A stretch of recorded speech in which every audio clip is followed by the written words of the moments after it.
Alright,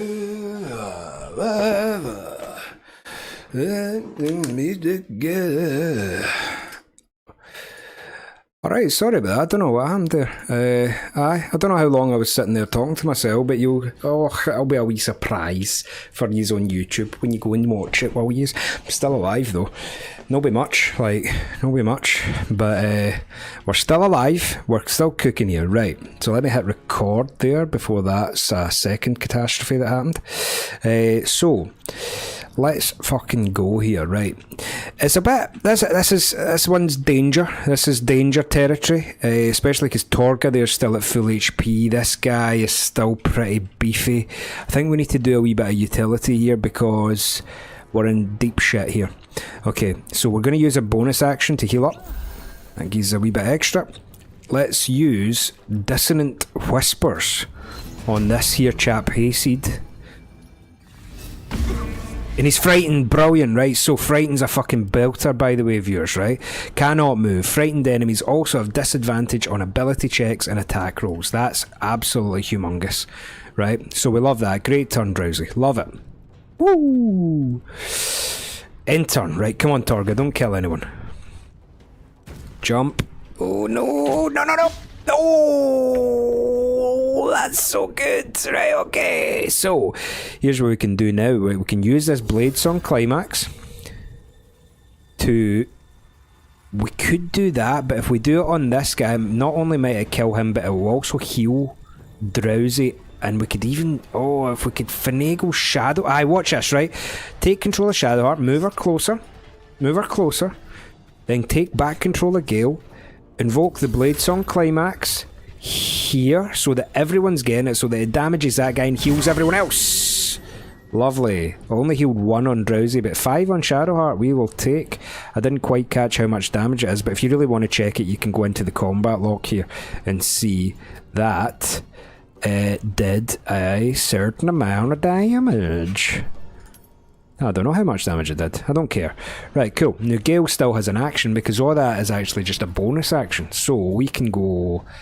Right, let's see. How many magic missiles here do you think it takes to kill a Hayseed? Maybe 2 to be safe, no? 1, 2.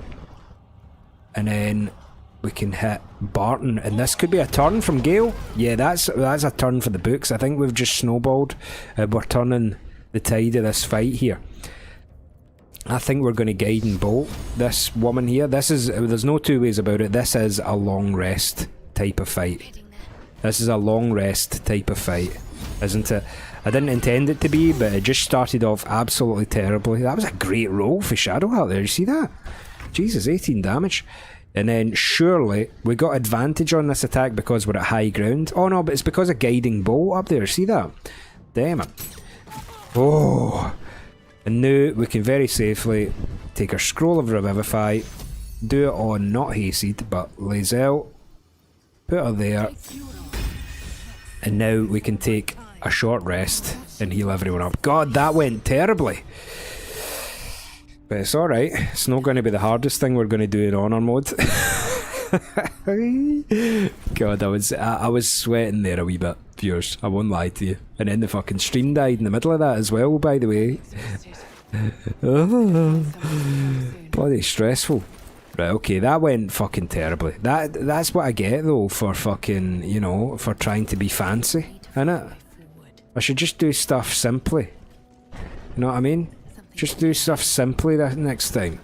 Appreciate he's waiting around to fix that that stream dying thing. I don't actually know what happened. Hopefully it's okay now. Appreciate yous. Looter's Trunk. Let's go. Ness is still here. Fawn's still here. Fawn's changed colour on my screen. That's going to break my brain. But that's alright. Ah, well, you're usually green. You were blue today. Are you going to get Withers? That is actually the reason we're here. Broken Kitty. So... he's a very, very important member of the gang. Lockpicking impossible. Right, so where is that lever again? I can't quite remember. Is it in here? There's a lever kicking about somewhere. Oh, I gotta go and walk the doggo. Yes, that's good of you. He'll love that. See you soon, eh? Appreciate you, little fun. Our resident DM at the cave here, eh? Thieves' tools. I think the lever is up the back, maybe? I can't remember. There's a lever somewhere in here. Just hold in Alt and everything shall be illuminated. Maybe it's a perception check up the back, is it? I can't remember. Ah, there it is. Lever. Boom. That opens this door. Lovely. Let's do one of these, get a wee bit of cinematic action on the go. Look at us go, what a squad, eh? Cave plays honor mode, man. I've been wanting to do this forever. Why have I been denying myself this? Know what I mean? Playing other stupid games. This is the game I want to be playing. Alright. Now, the dank crypt here is actually a reasonably hard fight, and I've kind of expended a ton of resources, so unfortunately, as I said earlier, this is going to be a long rest type of fight. Maybe I'll get there, I'll get to the fight, just in case of any fucking weirdness that happens, you know. Just looting, that's the thing to do in honor mode. Make your peace with it, viewers. If you're going to do honor mode, you need to loot fucking everything. You're basically holding down Alt for the whole fucking time. Alright, so we can lockpick this, I believe. Let's do it. It's a lot of bonuses. Come on. 10 exactly on the snout. Come on, rolling well. We open this up, and this is the main event room that we are going to have a wee fight in a wee second. But, here we go. Sherry's saying not lighting all the candles and running around in the dark is mad to me. That's never occurred to me. Now, there is a way to get something for this room, but I can never figure out how to do it. Maybe somebody knows. But there's traps and all sorts of weird shit in here, yeah? Be wary. Yeah, so it's the sarcophagus that's tracked. You need to right click, disarm it, and then I think you get an item out of it. As long as you pass the roll, it's a 10 roll there. Come on. Boom. Yes!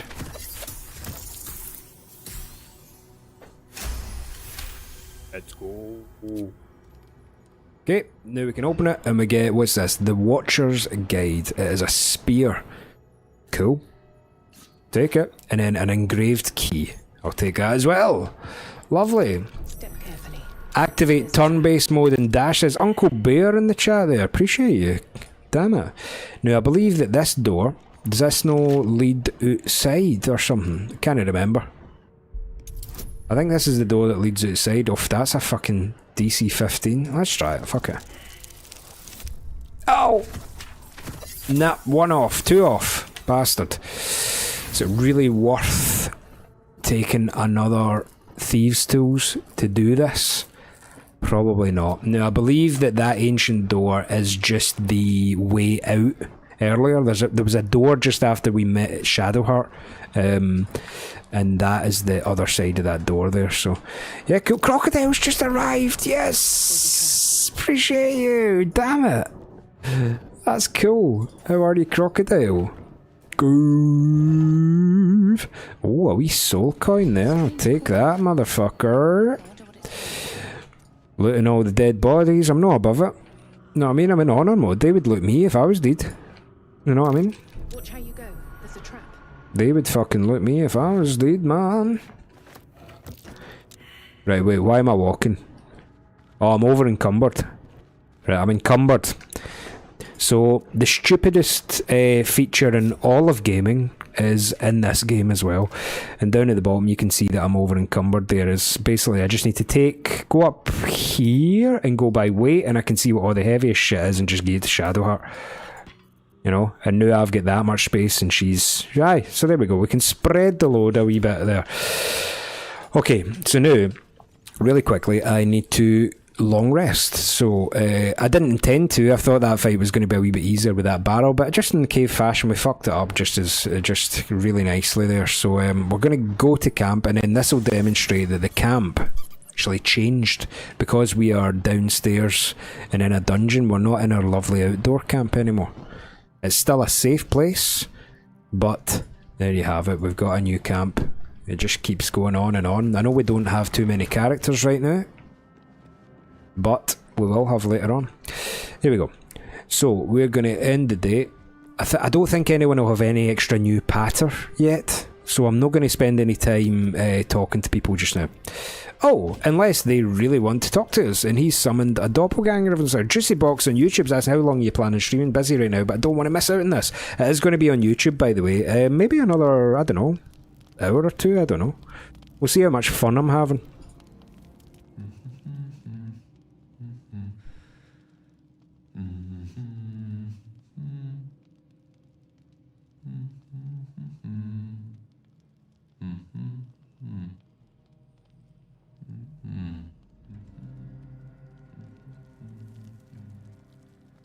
Be with you in a moment. Neat trick. Not a trick, my friend. Magic.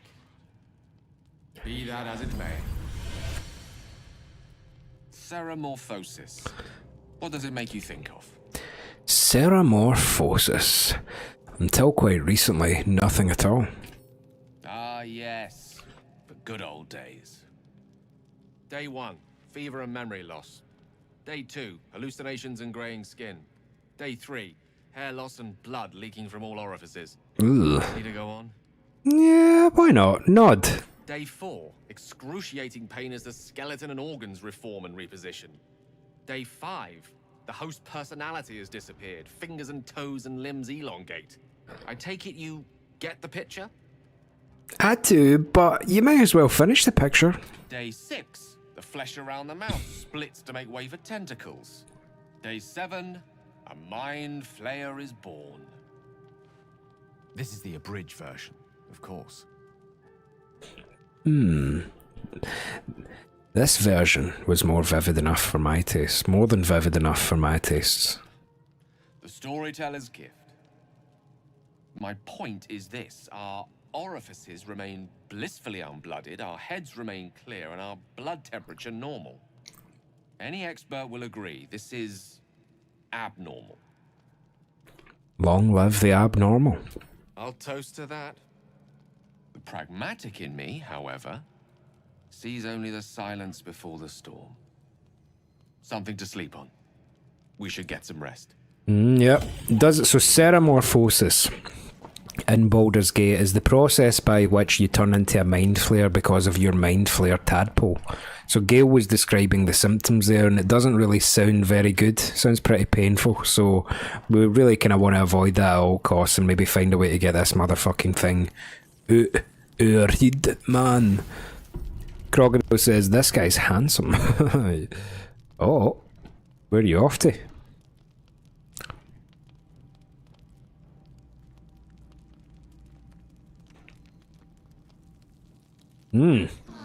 Suspicious behaviour from Astarion there.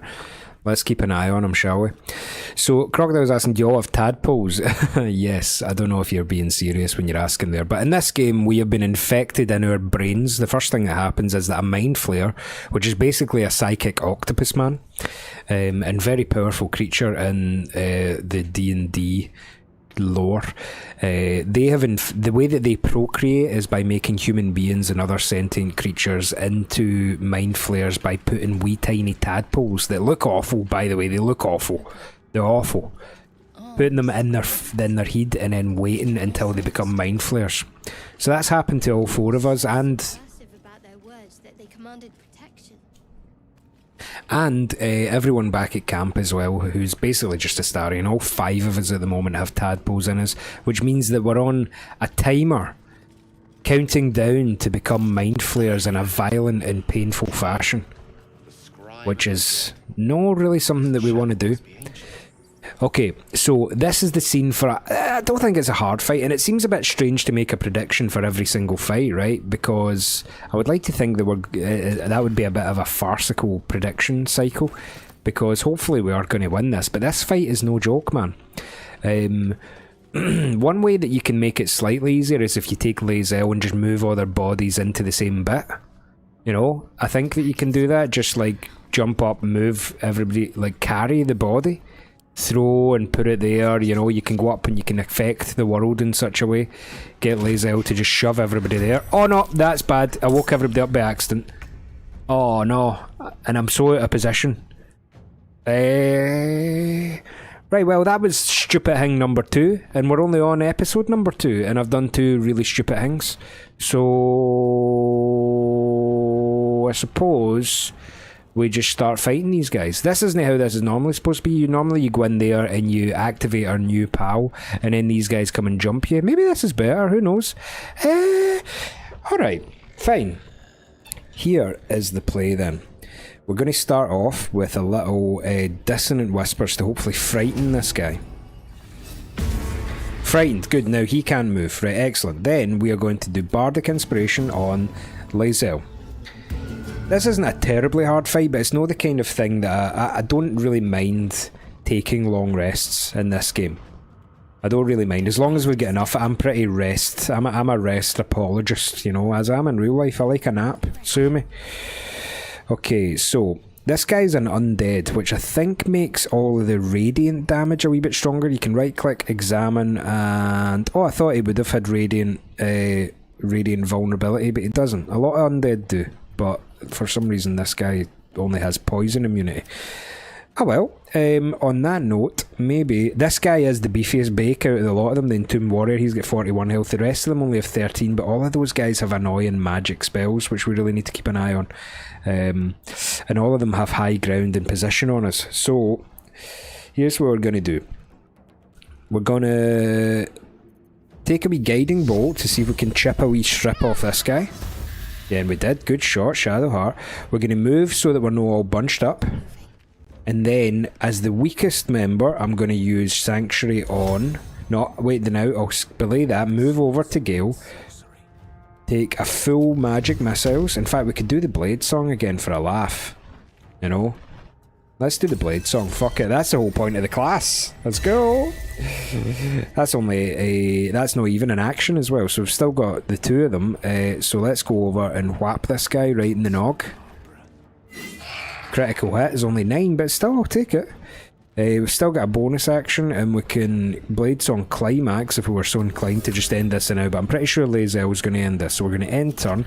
I'm going to take Shadowheart, and then I'm going to cast Sanctuary on Gale. This might seem like overkill, but none of those guys have had a turn yet, so I don't quite remember how beefy they are, and usually I fight them in this wee bottleneck here, if I didn't fuck that right up, but that's just the thing. So... end turn, because now we've got Lae'zel who has this wonderful sword, and now we can maybe even do a wee action search here. So, oh wait, she doesn't have an action. Oh, because she opened the fight by throwing, but we really don't want that guy to have a turn, so I'm going to actually action search so she can get it back. And then come on Lae'zel, 50% chance to hit, come on, let's fucking do this. Go on. Yes! Right, so that's the beefiest guy out of the game there, so now we can start just cleaning up the rest of them. This should be okay, but these guys do have some spells. Fog Cloud is alright.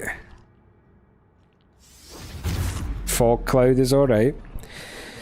So you'll see up at the top there, a lot of the spells in D&D take concentration. I guess these guys only have Fog Clouds? Maybe? They like their Fog Clouds, viewers. Concentration is a condition that you can get in D&D for some of the more powerful spells that last, that aren't just like single use, they kind of last beyond your turn. And you can be knocked out of concentration. If I go up and hit one of these guys, so that guy there is concentrating on Fog Cloud, if I take Lae'zel, skip the turns, if I go up, oh, she's just not got enough movement. There is a way to kind of... Oh no, there's not actually, because I don't have that. Anyway, if you go up and hit that guy, he has to roll to save the concentration. So if I go up and hit him, there's every chance that whatever one of these fog clouds is his, it will actually stop that happening. Now, let's get out of the fog and hit him with an arrow there. And you'll see it here. It will say concentration saving throw successful, which means his roll to save his fog cloud was successful, unfortunately for us. Yeah, so that hopefully explains concentration, right? So let's see if we can get out of this. Now fog cloud, what it does is it makes your line of sight terrible. If I go into drowsy here and blinded, it gives you blinded, which means you have disadvantage on attack rolls and range of your attacks and spells is reduced to 3 meters, which basically makes drowsy pretty useless here. So one thing that we can do is nothing. So we'll just dash, get up here, get some position. So won't fog cloud block their range attacks, asked Uncle Bear. It does as well, so it's a kind of double-edged thing, isn't it? Like if you're in the fog cloud, it means you can't shoot out, but people can't shoot in as well, which is reasonably handy, obviously. So let's say, since this is a long rest type of fight as well, we're going to do guiding bolt. Why not? Just ensure it. Have a wee bit of fun. Critical miss. That's fun. Wonderful. So Gale here. Here's what we're going to try, right? I wonder if I'll be able to get there. Not enough movement. Not enough movement. Maybe not enough movement. I'll be able to get here and hit that guy and heal Lae'zel a wee bit. Know that she needs it. But it would get him up and into the action a wee bit, yeah? Ah, fuck it. Yeah, we'll just do it. It's fun. If I can just get it. Yeah, there we go. It's going to damage that guy at least. 1 damage. Fantastic stuff, Gale. Okay, so we've got one guy there who's on death's door. So let's do our trusty old magic missiles. 2 just in case, and then 1 on that guy. Concentration broken, you seen that there, so he failed his roll there, behind the scenes obviously, he rolled, and you can even go into the combat log, and broke concentration there. Critical roll, so he rolled a 1, a nat 1 on the concentration save, if you're interested in those kind of mechanics. That's how concentration works. Okay, rolling quite good on the defensive damage front as well there, because that only did 1 damage. 5. These Ray of Frost can sometimes be a bit sticky here. Ah, silence aura. So that's how silence works in this game. It's actually like a bubble where there's no sound in it. And in D&D and in Baldur's Gate and as well, the magic has a verbal component. So there is some weird mechanics that you can do with silence in story, and you can make people not call for help and stuff like that. This game's very immersive in that way. Okay, so we're going to try what Dissonant Whispers. That, if it does good damage, that'll just end it. Nice. Concentration broken and the silence is gone. Wonderful. Cool. We could just go up and do a pretty simple... Oh no, we could do this. Boom. Right, we're cleaning them up. Cleaning them up. Magic missiles this guy. All 3. So, Magic Missiles, great spell to have in honor mode. It doesn't miss. It cannot miss. As in, you will never, ever, ever miss. So it looks like I'm not going to be able to get there. So we'll just dash, and we'll go right up to him, so that if he tries to move, he's going to get hit with an attack of opportunity there. You never know. Oh, it's because I've got my bow out. I should have taken my sword out. I thought that, I didn't realise that would have happened. Okie dokie then. Okay, not enough movement. Let's just dash then, why not? Get as close as we can. Right, come on, Shadow Art.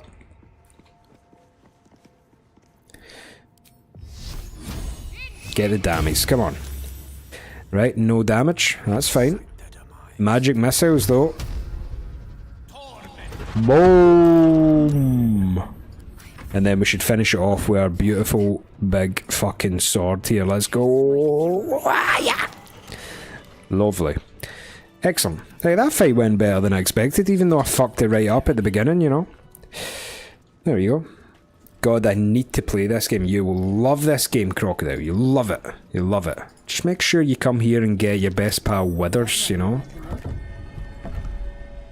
There we go. Strange interaction coming up. Let's read the plaque. Guardian of tombs. Through knowledge comes atonement. Oh, Escarelli's here and is subbed for fucking 21 months in a row. Jesus Christ. Appreciate you, Escarelli. That's crazy. Fuck. 21 years. That's long, you know? That can drink in America. Richly adorned sarcophagus.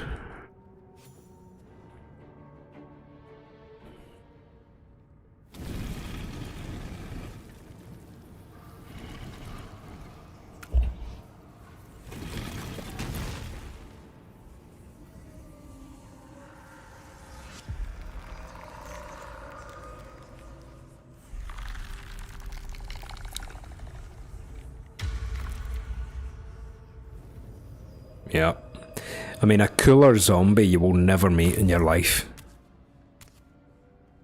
So he has spoken, and so thou standest before me. Right. What a curious way to awaken. Now, I have a question for thee. What is the worth of a single mortal's life? What would my character say? Can you romance this guy? I don't know, actually. I'm not sure. Right. Let's see, which one? Quite the question. What's the reason for it? Curiosity. Nothing more. Wilt thou answer my question? Okay, yes. Ask away. So, I ask again, what is the worth of a single mortal life? Plenty of options here, yeah? The Lothsworn one is life only has value where Loth decrees it. That's a bit fucking subjugated, that answer. The Bard one, a life is worth only as much as the legends remember it. I like that one. A life is only worth as much as the legends remember it. Life and how it is lived are different equations. Very well. I am satisfied. We have met, and I know thy face. We will see each other again at the proper time and place. Farewell. Well, there he is, Withers. He is our loyal companion, and he is going to enable us to change the class of anyone that we want to change the class of. It appears that Fresh Start's saying that there is a mod in this game where you can make him have boobs. It appears to be called Withers Big Naturals.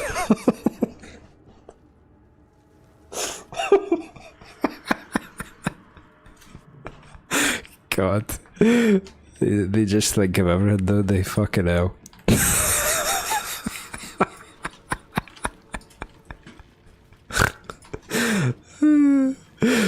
That's stupid.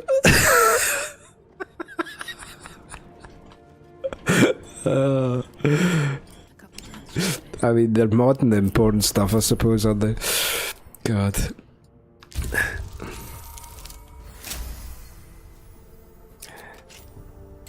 Right, a wee bit of money there.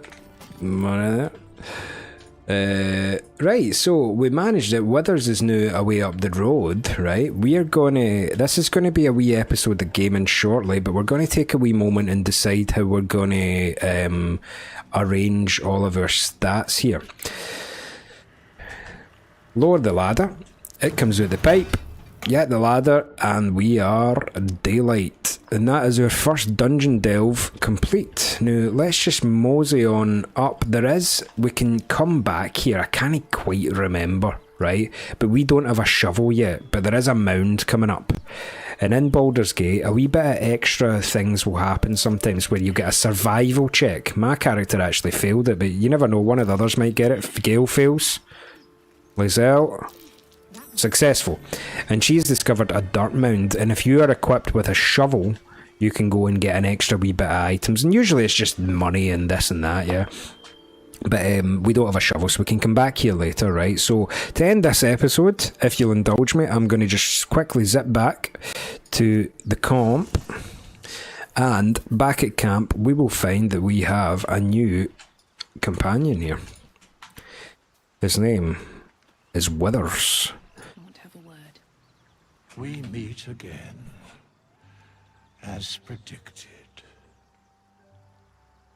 I shall be here in thy camp, for whenever thou hast need of my services. Not to be rude, but what the fucking fuck are you? There are many answers to that question. None are important. Ness, I like his jewellery, yeah. A cooler zombie you've never seen in your life. Skeletons aren't supposed to be able to talk. Correct. Oh, right, come on then, Scarlet. Scarlet's trying her best to scramble up here. I wonder if you could hear that. Oh, hello, fluffy cat. Oh. Are you going to explain further? No. Well, what kind of services can a skeleton offer? Mending of the threads between life and death. Should thou or any of thy compatriots perish, I will cleave soul to body once more. Oh, she's so cute. I'm gonna just take a quick photo here. Oh, no. Swear to God, cats know when you're about to take photos of them, man. And they just be like, no, I'm not posing for you. I'm off screen. You know? Come on, you. Hey, come here. You sit here. Lovely cat. That is incredibly powerful magic. Why is it so easy for you? Because basically he's saying if any of us die, you can go to him, pay him some money, and he'll bring us back. Because it is my calling. There is little else to explain. You mentioned a cost. What is it? A matter of coin. Okay, right, so now we can do two things. In future we're going to be able to do a wee bit more with withers, but right now we can change class, and there's one person that we desperately need to change the class of, and we can take control of Shadowheart and do the same thing, go and talk to withers there. Do I actually have 100 beans? We've got plenty of beans. Another. Thy name has been recorded. So it's quite cool in this game that you can take control of all your companions, you know, if you want to, you know. So, right, here's what we're going to do, right? Can you help me change my class? I think for fun, and it's still slightly on brand for Shadowheart, yeah? We're going to change her into a storm sorcerer that is later on going to maybe take one dip into a multi-class of a cleric, yeah? So let's take sorcerer. We're going to then change it to storm sorcery. Now the feature in storm sorcery is awesome in honor mode, by the way. Is that every time you cast a spell that is either first level or higher, you can fly as a bonus action, which is fucking tremendous in this, right? So yeah. But Megan's there, can he actually hear it? But looking at chat's a delightful surprise. Yep, always is. So let's do Storm Sorcery, yeah? So here's what we're going to do. That yellow bar around Fireball means that you already know this spell. So let's see, cantrips. What are we thinking for cantrips here, eh? I think we go Shocking Grasp. Minor Illusion could be quite helpful sometimes in honor mode. Where's Ray of Frost? And then Friends is a good one, but I'm not quite sure how it works in honor mode. Sometimes people get angry at you for using Friends in them in conversation. Basically what it does is it gives you advantage on charisma checks, which would be good, but it says they are in higher difficulty modes, the target might accuse you of enchanting them, and basically that means that you're going to fight people that you really, really don't want to fight, even people that are friendly that you may be trying to coerce. So I would say that Booming Blade might be good, although now that you're a sorcerer, I don't know, maybe... I don't know. Blade Ward. Fuck it. Spells. And what we want for sure is magic missiles, and I like shield. I think shield is one of the most important ones for this. So there you have it. We're going to change our abilities the same way we did on our character. We can optimise this. There's optimizations to be made here, you know. Dump strength. Take 16 dex, which means put it into the +1. Make con 14 as we did with our bard. Make intelligence the dump stat. Wisdom's always 10 because 10's better than 8. And then we're going +2 and 17 charisma. Pretty similar spread to our... In fact, it might be identical spread to the fucking bard there. But there you have it. So... that was the way I did it on my when I did a Storm Sorcerer before, and it served me pretty well, so there you have it. Confirm, and now we can just straight up level up. Because level 2 is quite exciting for a sorcerer. I think you already get access to the meta magic stuff. which is nice. You get create sorcery points, which I never really do. It's more... Oh no, it is create... I never really do these. I try to kind of ration it. If you can do it in a pinch, but basically you can create sorcery points, and sorcery points are a way for you to use this thing that a sorcerer has called meta magic, right? And meta magic, let me see. Oh, no, I can't do it. So meta magic basically is an extra wee bit of magic, and the one that you want for sure is twin spell, which means that spells that only target one creature can target an additional creature, which is great. And you want extended spell, which I think increases the range. Double the duration of conditions and surfaces. That's brilliant. Let's do that. Right? And then, let's see. What do we want here? Mage armor, maybe? Mage armor?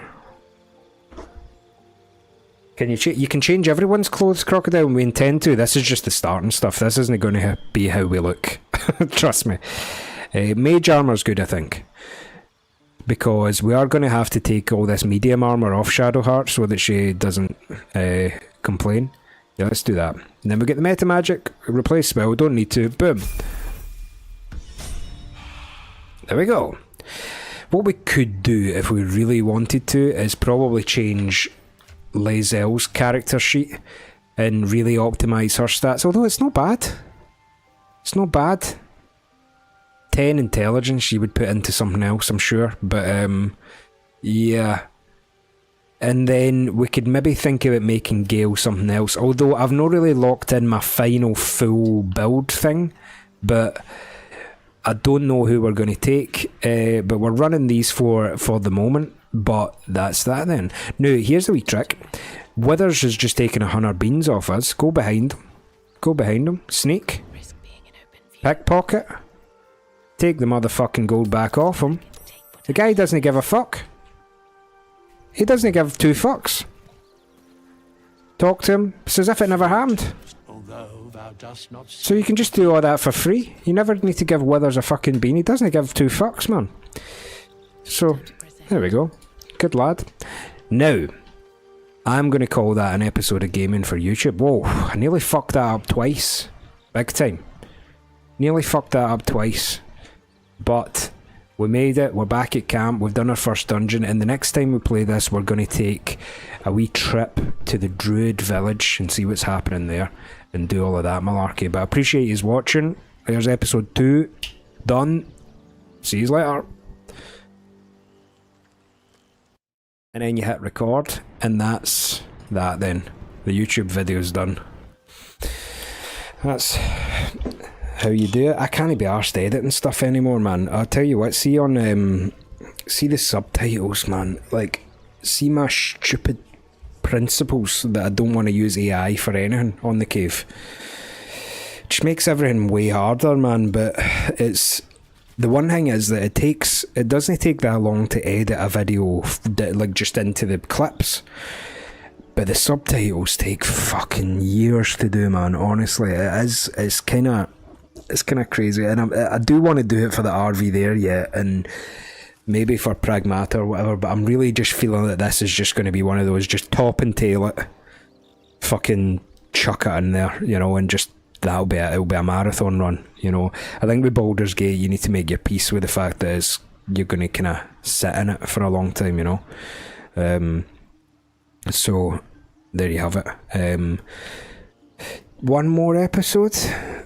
As a video editor, I feel you there, says Liam Ness. Aye, man, it's just like, it's the way that we do things are in the cave. I like, it was kind of by accident. We don't add anything crazy to it, you know what I mean? We do a wee bit of zooming and stuff like that, but we don't, for every fucking joke that Dougie cracks, I'm not putting like Michael Scott laughing or anything, or fucking John Cena dancing. Get your brain rot elsewhere, you know? But it's just the subtitles, man. Maybe I take too long. Maybe I just, for me, like, to get them right, there's a tempo, there's a way you do them. I've kind of lost the notion. Plus, the backlog of videos that I need to do is Lies of P and Dark Souls 3, which we never actually fucking completed. We got to the end boss and then we never fucking We never fucking made it, but aye, the subtitles, it's not as if it's a hard job, it's just tedious, you know. So I'm kind of liking something like this where I can just go, right, boom, you know, and just chuck it up, you know. So, aye. If I remotely knew how to help, I'd gladly learn. That's awful nice of you. That's so nice, and I know you would, by the way. But there's no help required. I'm kind of... I know that this is shocking, right? But I'm not in any... I'm not really chasing it, you know what I mean? I think it's nice the way it is. I'd actually be too scared if there was any more people here. But we'll make some videos. We'll put them up. We'll make a wee playlist out of this. I'm thinking I might go for one more spin at this, by the way. But I do need a wee comfort break if you give me 5, yeah? Just give me a wee 5 and then we'll maybe go for another hour. Is that alright? Here we go. See yous in 5. Appreciate yous.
Oh aye.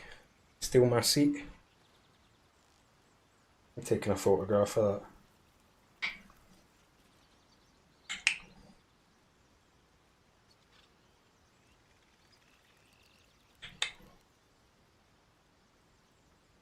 Steal my seat.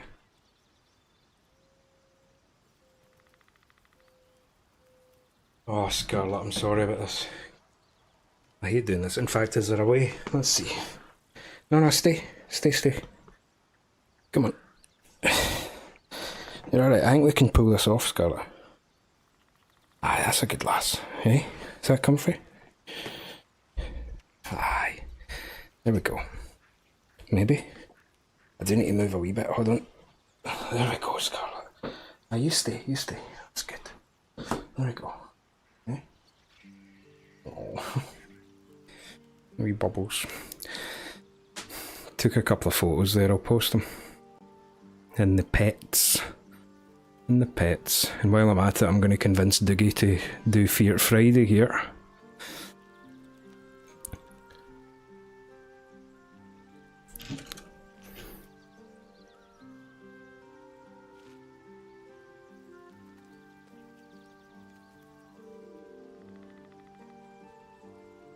So, posted that on our wee Discord there.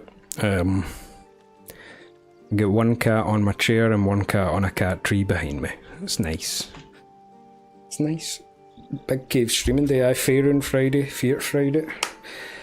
I was kind of gutted, honestly, that I was too tired last night. I was kind of hoping Dougie would have came on and done some Death Stranding. Oh, sorry, Scarlet. I know. That's her away. Damn it. Okay, uno más. Right, J3, episode 3. There we go. Y'all ready for these? A wee stinger, maybe? Sting it up. Unless, is there anything to do here? I wonder. I might need to consult a guide for what the best fighter specs would be, though. Let's see. What would it be? Like a... I don't know, like a... two-handed Eldritch Knight type experience here? What's this saying? And I could just see and compare Lae'zel's stats to what's happening here. Ah.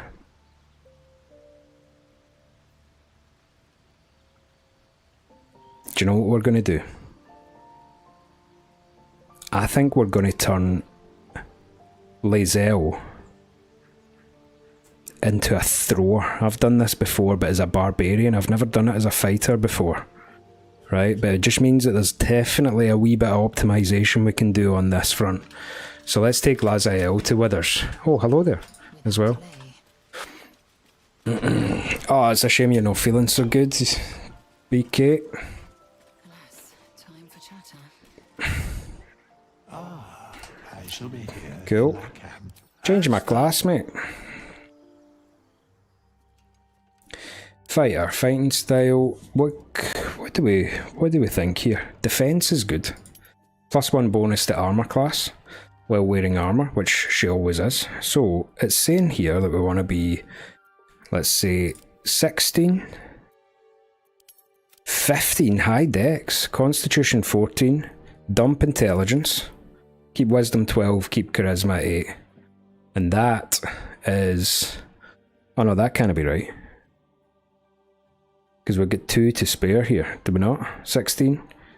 Oh, it's dex 16. I see. It's those 2, 16, Jesus.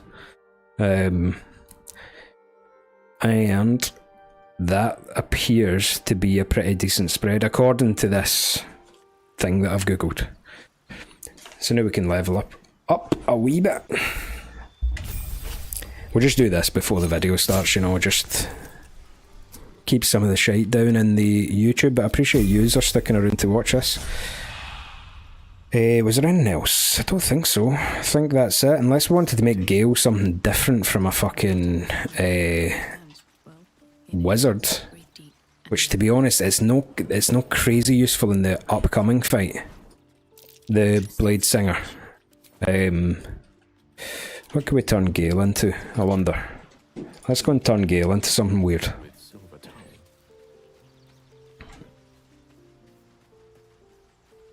I shall be here in like. Okay, can you help me change my class?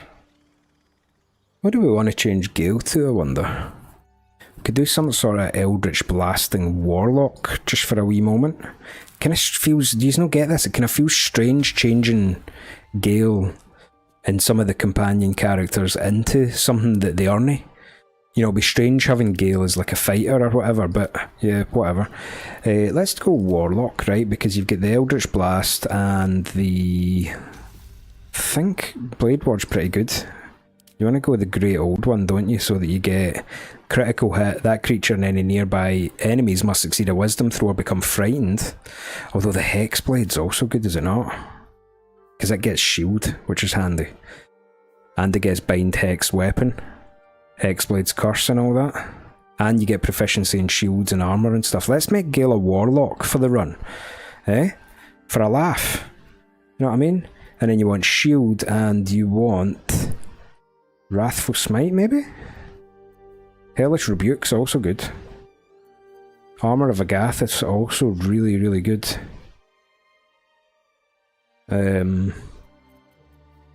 Take a couple of defensive stuff, because really all we're going to be doing is hitting people and using Eldritch Blast, so take that away and put on Armour of Agathis. Oh, and is there a spread that is sensible for this? Maybe if Little Fawn was here, he would know. I'm not saying that none of yous know, I'm just thinking of a Little Fawn. What if we just say that that's fine rather than me looking shit up? You know what I mean? How bad can it be, really? You know what I mean? It feels like it's alright. 3 charisma based characters so far, but it's going to help with the upcoming fight.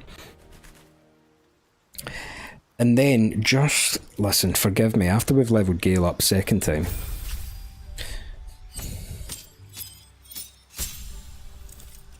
Spells, we get an extra one, so we could take Hellish Rebuke actually. Eldritch Invocation, I think it's... Yeah, we want to do that. When you cast Eldritch Blast, add your Charisma modifier, which I think for Gale is going to be 3. Yeah? Yeah, plus 3, so that's good. Boom, but you can choose 2 of them. You can cast Mage Armor on yourself at will without expending a spell slot, that's pretty good. But he will be wearing armour, so it's maybe no... Repelling Blast is the other one you want, because what that does is Eldritch Blast, which is a cantrip by the way, you can just use it willy-nilly, you can push the creature up to 4.5 metres away from you. So that's good. Replace spell, I'm happy with that. Down, down, down by the river. This calls for careful footwork. FT's saying my dad's going to pick up my brother for work and then McDonald's have ordered for the fam because I'm a fucking delight, and I just handed him my phone so he can use that, and he says the code, it's my birthday. Oh, it's nice. Okay, let's begin. Get the shot. Get the shot. There we go. Right, you ready, viewers? Time for a YouTube stinger. Wow, it's episode 3, Baldur's Gate 3, this is the cave. I tend to find that episode 3 is usually where things start happening in media, so I'm hoping for the best here. Episode 3 is, there's a lot of stuff, a lot of good episode 3s out there, wouldn't you say? So off screen there, what I've done, just done a wee bit of optimization. I've changed Gale into a warlock for the upcoming fight. That's going to be really handy because it was a bit stupid, that Blade Singer thing.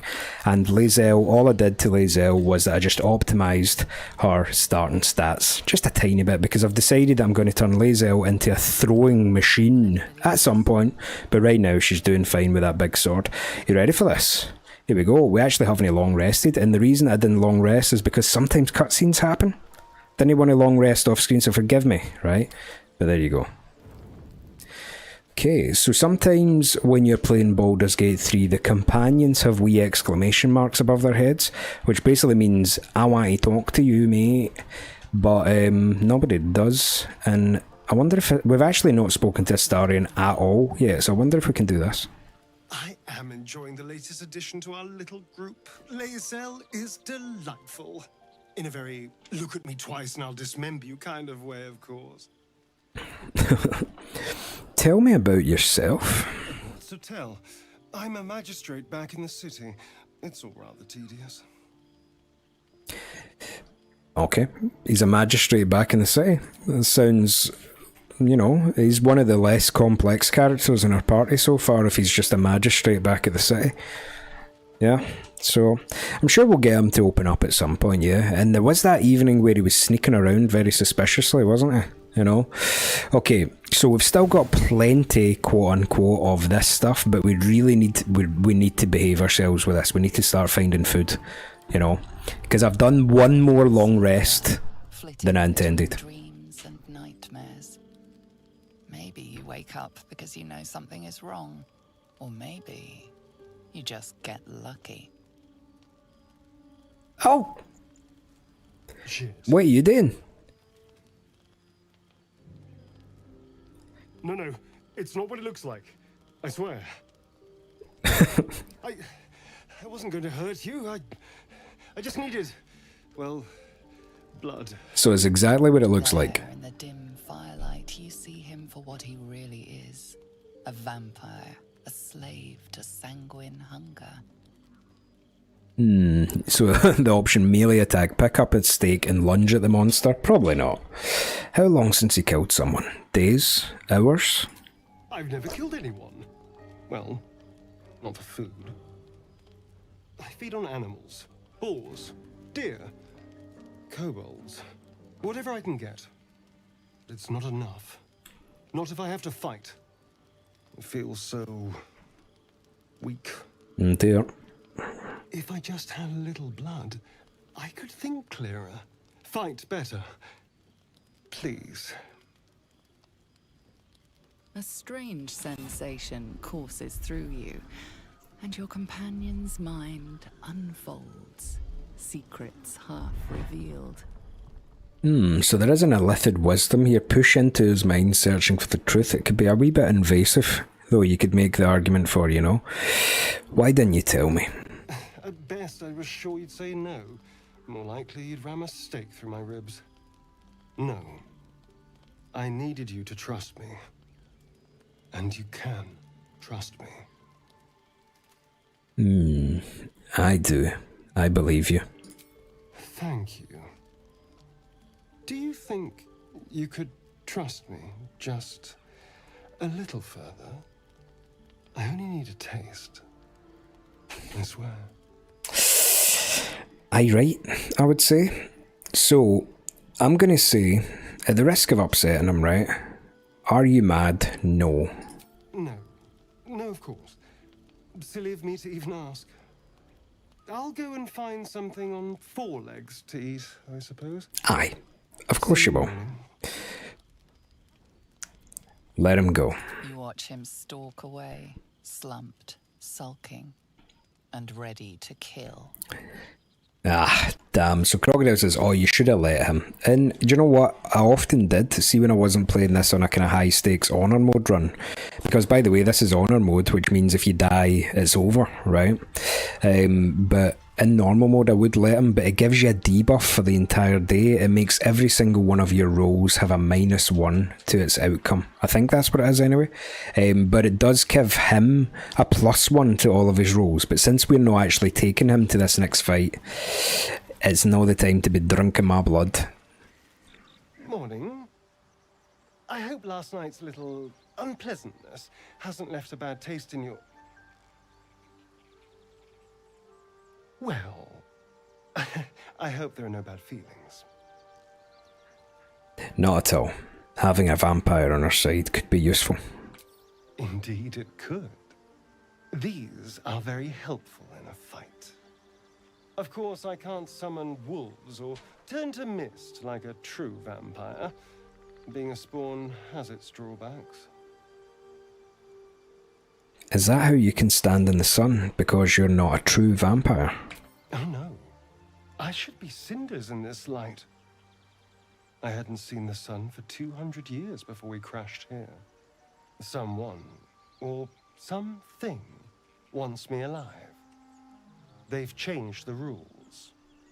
Standing in the sun, wading through a river, wandering into homes without an invitation.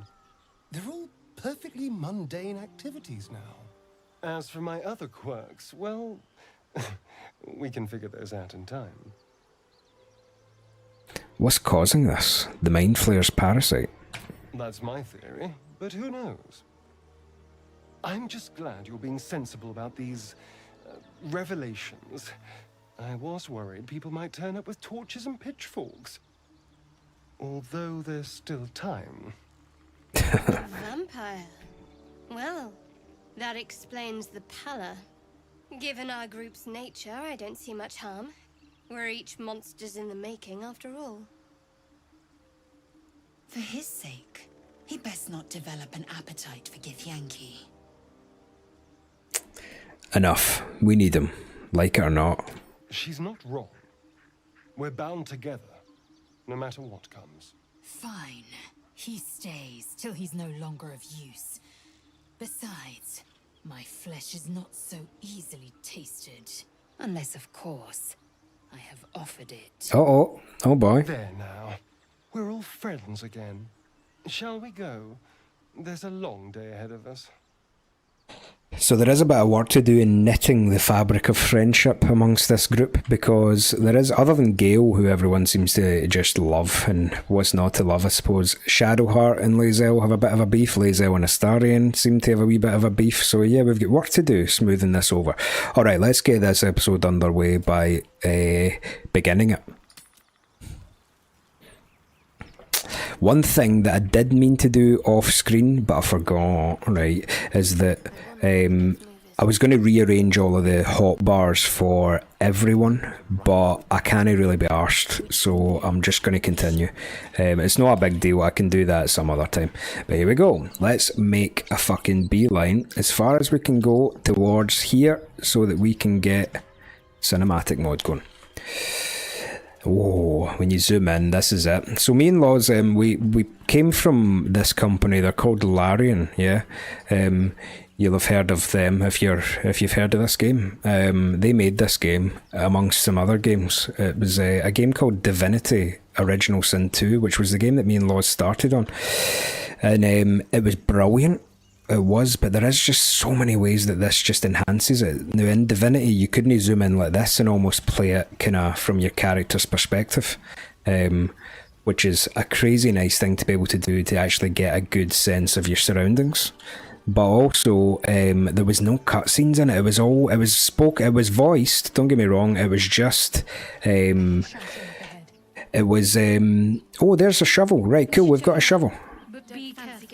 Right, whoa, one at a time, troops, come on. Shovel. Boom, boom. Liam Ness says, right, I'm off. Thanks for coming, no stag party tomorrow. Pleasure to chat to you. See you, troops. Appreciate you, Liam. See you soon, yeah? Awesome. So enjoy that stag party. God, that's usually a time. Right, so Divinity Original Sin 2, it was great story, everything, but there's just so many ways that they've just knocked out of the park with this. And actually, I do believe that their next game is back to the Divinity universe, because I imagine that there's some weird shit with the D&D property, you would imagine, would you not? We've got the waypoint called Emerald Grove Environs. Here we go, right, just going up here, and now we're getting into the meat of this episode here, because I believe that just round this corner we can spot some action. Open the bloody gate! Nobody gets in! Zevlor's orders! That pack of goblins will be on us any second! What's going on? Goblins are on our tail! Open the gate, Zevlor, now! You let goblins here? Where is the druid? Please! There's no time! Oh my sweet Lord Jesus. That's not an earthly creature. Nine hells! Open the gate! Let them in, troops, come on. Let us in as well, God. Little Fawn's back. Hello, Little Fawn.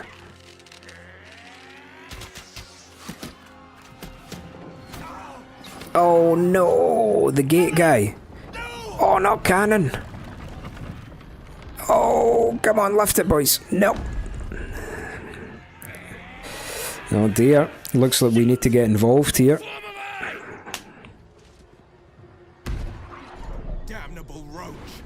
Oh. Provoke the blade Oh, ouch. and suffer its sting.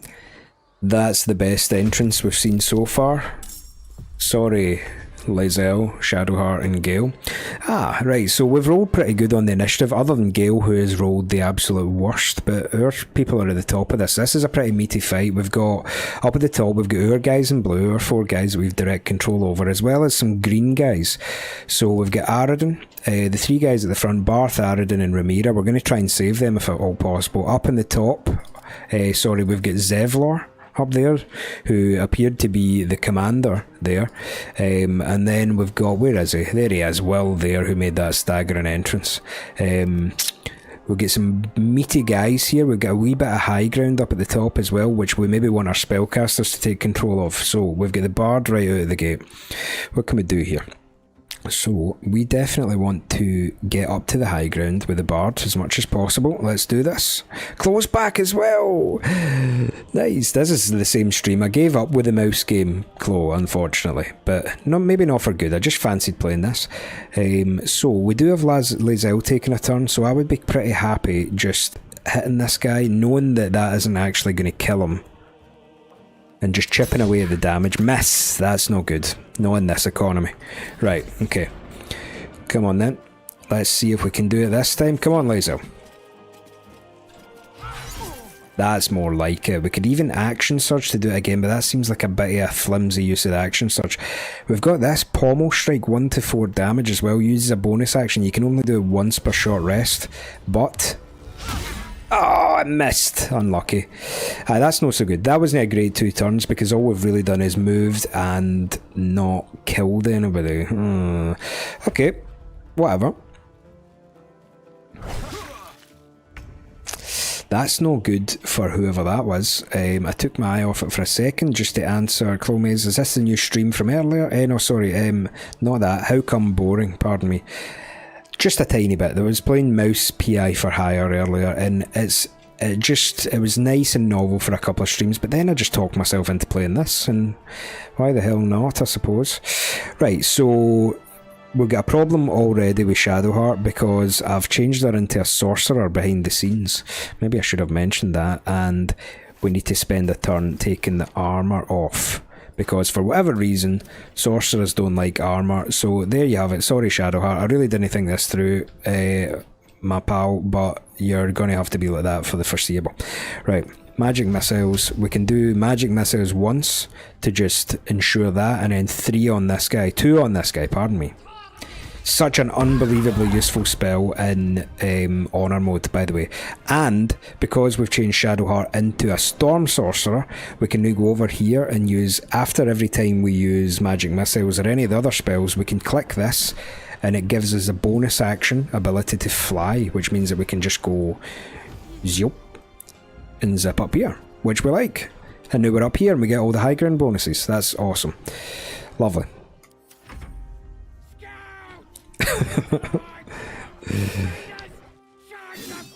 So here is the prediction. If we could do a prediction, do you think we could pull a prediction off? Maybe. Would you mind, FT? Will Aradin survive this fight? Bonus, will Guffbaw be able to save everyone? Oh, it's looking good for Aradin so far. I would say we're going to take a wee moment, get your lemons in on this. Oh, somebody just... I need to stop using the camera here, because then it'll just zip to what's happening. Oh, we took a wee lick of damage there. That's alright though. Right, let's see Will's move. Arms of Hadar, good move. A lot of damage. Right, so... prediction. Did we... is that alright? Would you be cool doing that, FT? Or I could do it, no problem. Just take a wee second. So what I'm doing here, I'm just going to say, is there a prediction that I can save Aradin? Bonus prediction. Think I could save all of them? Think I could... Aye, I'll do it here, watch us. I think I can do it anyway. Prediction. Start prediction. Oh no, wait, how do you edit it? I don't know how you do stuff. Shit. It's quite useful to know how to do stuff before you say you're going to do stuff. Shite.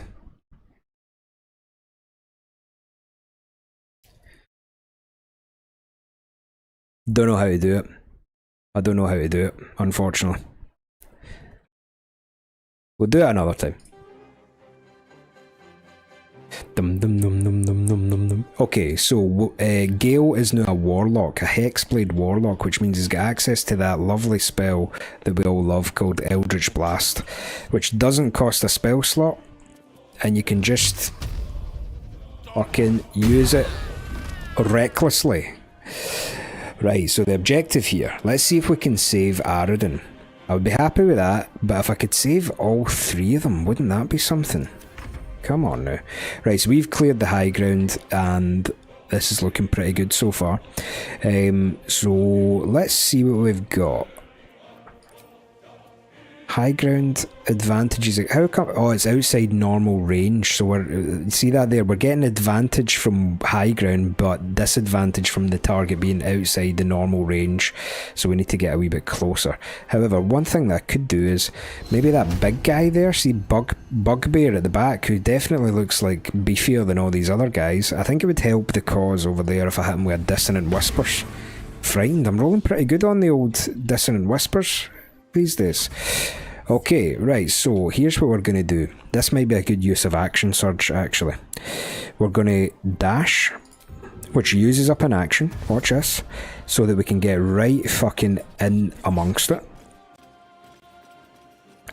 And then, watch this, action surge to get our attack back, and then this one cleave. Right, see if we can angle this properly, because again it's like a wee area effect there, you see that? Yeah, so if we can angle this properly, we can hit both these guys with our sword. And it actually doesn't have friendly fire either, which is really nice. And that is it. Let's see. It missed and only did 5 to one of them, but that, you know what, I'll take it. That's still a turn. He's frightened, so he can't move. Nice. Right, okay. Fucking let's go. Right, so it's magic missiles time for Shadowheart. So let's take a lay of the land. We've got a guy up there. We've got these guys. Is there anybody that we can finish off? I think that Shadowheart, maybe... Oh, it would be a really, really preposterously lucky roll. But let's just hit Bugbear. Yeah? If we can chip Bugbear down, he's the biggest threat to the 3 human queef people. So, let's get him first. They're still in very good condition. Oh, Ramira. Oh no, Ramira. Right, here we go. Now we've got a turn for our guys. Come on now. That was some good rolls there. And it missed as well.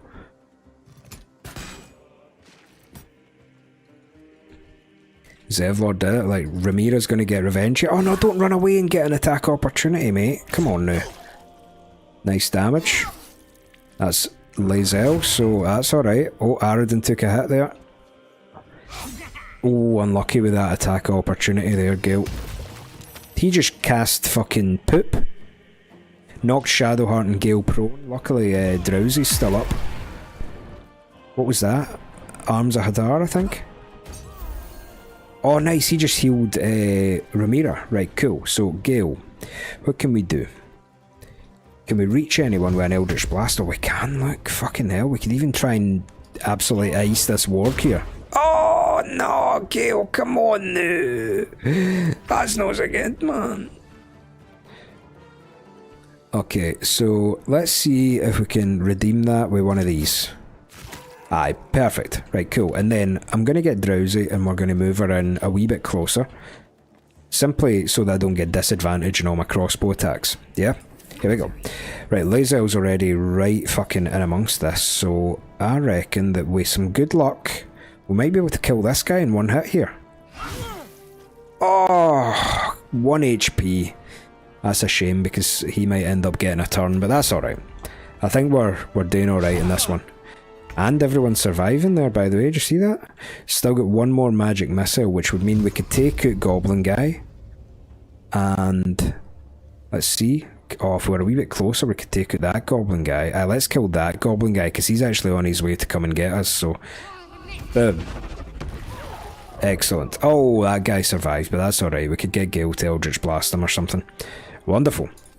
And we're safe out of dodge there, you see that? Crocodile's a way to do chores, but he's going to listen. Appreciate that, Crocodile. Damn it. That's awful nice.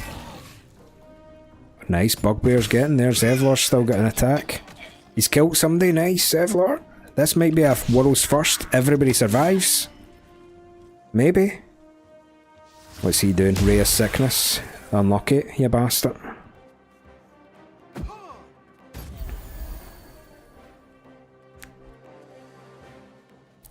I think this is looking pretty good for a world's first save all the humans. It's not really a world's first, right? We just say that around here for a laugh. Boom. That's the good thing about Eldritch Blast, viewers, right? Is it's got the power of a spell, but you can just use it like fucking nobody's business because it's a cantrip. Right. We can finish, not finish. Definitely take a chunk of... Oh, he's the only guy left. So there's no need to use any more spell slots, just in case. You know, since we're definitely going to win here, the key is that we really don't want him to kill Ramira. To the point where I would even consider doing... a heal? No, that's preposterous. Come on now, just get Lae'zel in there, fucking hit him in the head with this, and that'll end it. Oh, crack away, yes! That was the last of them. Yeah, there you go. All of you, more may follow. Open the gate! Right, excellent. I don't even think that's short rest worthy, that one. They must have been seeking something or someone. Indeed. Oh, Shadowheart fell in our arse there. Yep. Okay, so we made it to the Emerald Grove. That was pretty good. We can do a bit of looting here, because I'm pretty sure there's some good shit on one of these guys. Might as well take the fucking fangs and all that. We can always sell all this stuff. This is honor mode behaviour, by the way. Usually I might not be sitting here looting absolutely everything, but this is honor mode stuff. There we go. Gloves of Power. We get on a hit with a weapon attack, possibly inflicted 1d4 penalty to the target's attack rolls and saving throws, and it also gives you sleight of hand +1. Now the sleight of hand +1 would mean that I would want to maybe put this on Drowsy, but I'm just going to give it to Lae'zel because the on a hit with a weapon is definitely more her style, yeah. FT's back, hello! Right, so... Gloves of Power, and our first bit of costume change is a wee bit of glovage. Now, in here, we could maybe go shopping to try and find some good armour and stuff like that, but we'll see how we go on. We've got plenty of stuff to sell though, and this is the first opportunity we're going to get. I shouldn't really spoil that, just in case this is the first time you've watched this. I'm trying my best not to look ahead too far, you know, and spoil it. But this Emerald Grove is our first wee chance that we get to see some civilization in this game. The gate is a bit strange, you need to go all the way right up to it and wait for it to open, but that's alright. So this episode 3, right, is going to mainly consist of us getting the lay of the land and getting to know everything that's happening in this grove here. Children here, you fool! We was running for our lives. You led them straight to us, and you let them take the druid too? Unbelievable! So it appears there's a druid missing. These two are having a fight. It's hard to say who's right. We only just turned up, you know. Let's see. I'll just need to read some of these options. The bard one is always the one that draws the eye, though. What's unbelievable is how we beat the goblins. You're both heroes. Oh, it's one of these. That's a 15er. Okay. Wish me luck. 10 or higher. Yes! Rolling good so far on this one. And who the hell are you again? Show some respect. This woman saved your pathetic life. Well, I didn't ask for any goddamn help. Please, you were begging me to open the gate. Anything to save yourself, you coward. Did you see Aradin's face go absolutely crazy there? Shaman's eye twitches. He's about to blow. He's got a look in his eye, that guy, you know? Now, it's always a bit of a debate, I think, amongst the fans of this. Like, who's in the wrong here? You know, should the guy have opened the gate, or is it his fault he led the goblins here? But what would you do if you're in the middle of a forest? Yeah, you'd maybe, the brave option would be, let's not lead them back to our hidden camp. But also your survival instinct might kick in, and you might say, you know, they might find us anyway. They're looking for us. Let's go back to safety so that I'm still alive. So, it's oh well, Sherry's saying apparently letting him knock him out is better. You can grab some glove off him, you know. Who's narrating? Is it the brainworm? No, there's just an omniscient narrator who narrates this game in dulcet tones, Ness. But it'd be cool if it was the brainworm. Although keep an eye on that one. Okay, so we've got a few options. We can either take a blow at the tiefling being Zevlor here, or melee attack Aradin. Intimidation, we can say, if you want me to take both of you down, I will, otherwise knock it off. Or you can persuasion it and say, more violence won't bring back those you lost. Stop and think. Now, I don't want to knock anybody out too much, so we're just going to go persuasion. Hit a 15 again. No problem. Ooh. This does give me a chance to show off one of the features in Baldur's Gate called Inspiration, though. And you can say, use Inspiration. I happen to have 2 of them. And you can actually just roll it again. You can say, that never happened, fucking roll again, right? So the way you get inspiration is just by doing stuff based on the background that you chose at the beginning. So some classes might get it for acting virtuously, and some classes might get it for stealing stuff, I don't know. But I've got 2 of them, and I have to say that throughout my honor mode, they are pretty useful. But you get them so much that, see, for a couple of stupid ones, you don't need to worry too much. You don't need to worry too much about using it. So let's see if I can do it. I'm not going to use both of them, but I'm definitely going to use one here, you know, and then hit it. Let's go. 10 or higher. Come on. Not 20. I'll take it. You're right. There's too much at stake. Worried about your precious hides, the both of you. Enough! Squabbling is pointless. The goblins have found us. At least we agree on that. So the goblins now know where this grove is, sacrificing the protection of the thing. So let's go and have a wee look around here. It's a beautiful place to be. Look at it. So over here, if you look off this bit, you'll see the grove, and there's some druids down there performing some sort of weird ritual. And there is a bear down there as well, kind of guarding the lift, and meaning that the lift is out of operation because there's a big sleepy bear there. So this is this is where we are now, right? And what we're going to find out is that there's a strange political situation going on within this grove that, I mean, we can choose to get involved with or not, but I think we're going to get heavy involved in absolutely everything, you know. One thing we're going to do first, though, before we go in and see, you know, the grieving people over there, we're going to just jump up here because there is actually an event transpiring. Yeah, you need to go up here. You need to hit the sneak button, and you're going to see that there's a guy about to murder her. Yeah, there's a lady called Nadira here, and we've got a bugbear assassin, so we can stop the bugbear just in time. And actually, there's 3 of us who haven't actually been in the combat yet, so we can maybe even get a wee surprise round off. Boom! There we go. Do a wee Eldritch Blast. That might even knock him off the cliff, to be fair, but will it knock him off the cliff? No, I'll just knock him there, because I want to steal his stuff. There we go. And then what can Shadowheart enter with? Probably not a magic missile, although where is her cantrips? Does she not get Firebolt? No? Aye, there's Firebolt. Put that on the bar. Come on. Firebolt. Lovely.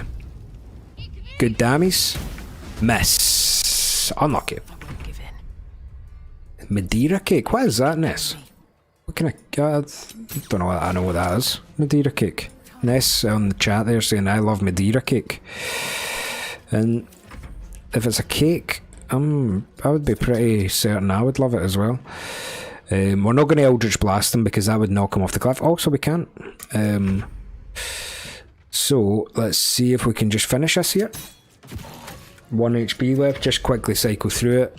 We Firebolt and boom. Oh, it's a miss again. Right, okay, let's do a wee shot with the arrow there. Come on, Lae'zel, end us. Lovely. And Shadowheart and Lae'zel got a level up, but the other two didn't. Curious. Curious. Okay. Oh, it's like a wine cake. You bake the wine bottle into the cake for a crunchy surprise. That sounds violent. Nadira. You have good timing.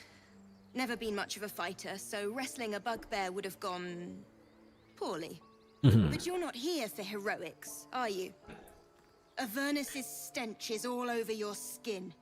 Let me guess. Your devil mistress sent you to get her soul coin back. But too bad. I earned it, fair and square. So what's happened here is she's a tiefling, and they have an innate ability to smell Avernus, aka hell, on us. And since we've just been there while we were flying with an Autoloid that was jumping through dimensions, she's got the wrong end of the stick and thinks that the devil,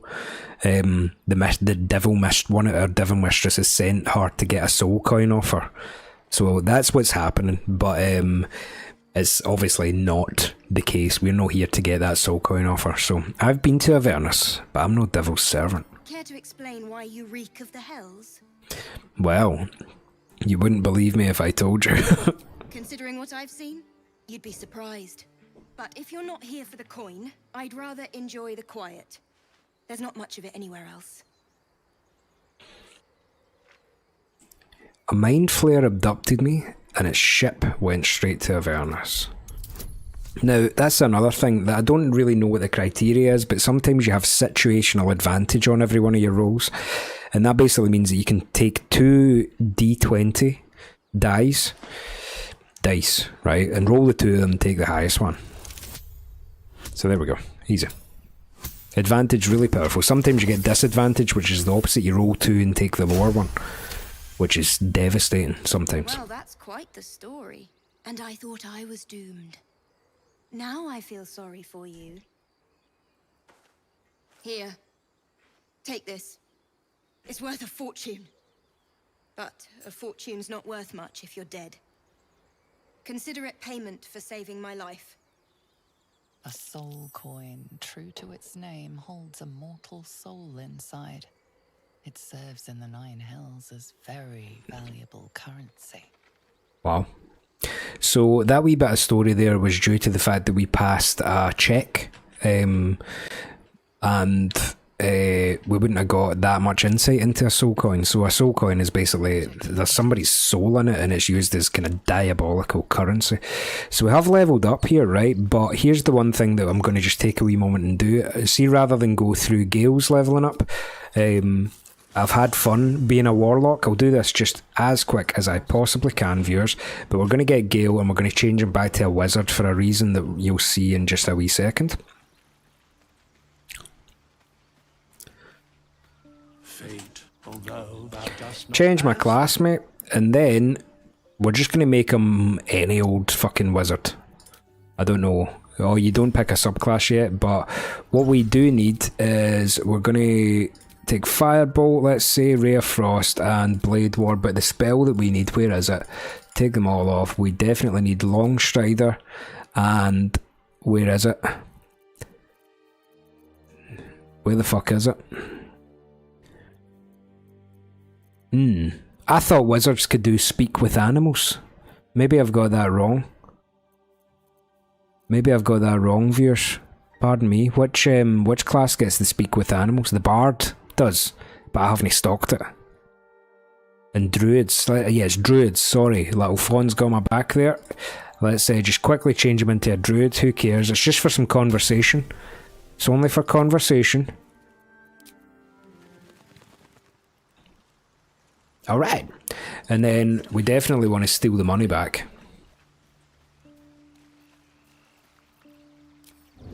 Definitely steal the money back since we're in town. We're people about town, you know. Boom. Lovely. So the only thing is, don't leave that too long, by the way. Don't let the money pile up in withers, because the more money that he has, the harder the check is, and you'll be there all night trying to get the money back off him. I've done it before myself, so trust me on that one. Okay, so let's leave this camp. That's not a long rest worthy fight there yet, but we're going to just start leveling up. Let's do this. Ness says, my jarpet might be here tomorrow.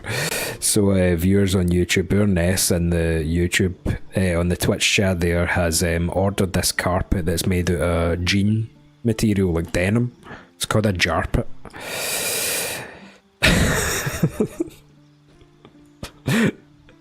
Insanity. Right, so here's what we're going to do. We're going to take enhance ability, yeah, we're going to do that because that's going to come in useful in conversation. Then we're going to go, we get fairy fire as well, that's cool, which, whatever, it's not crazy good, but as glamorous as the College of Glamour sounds, we're going to go College of Swords, because you get this thing here, right? It's down, it's a slat, you get all these flourishes, right?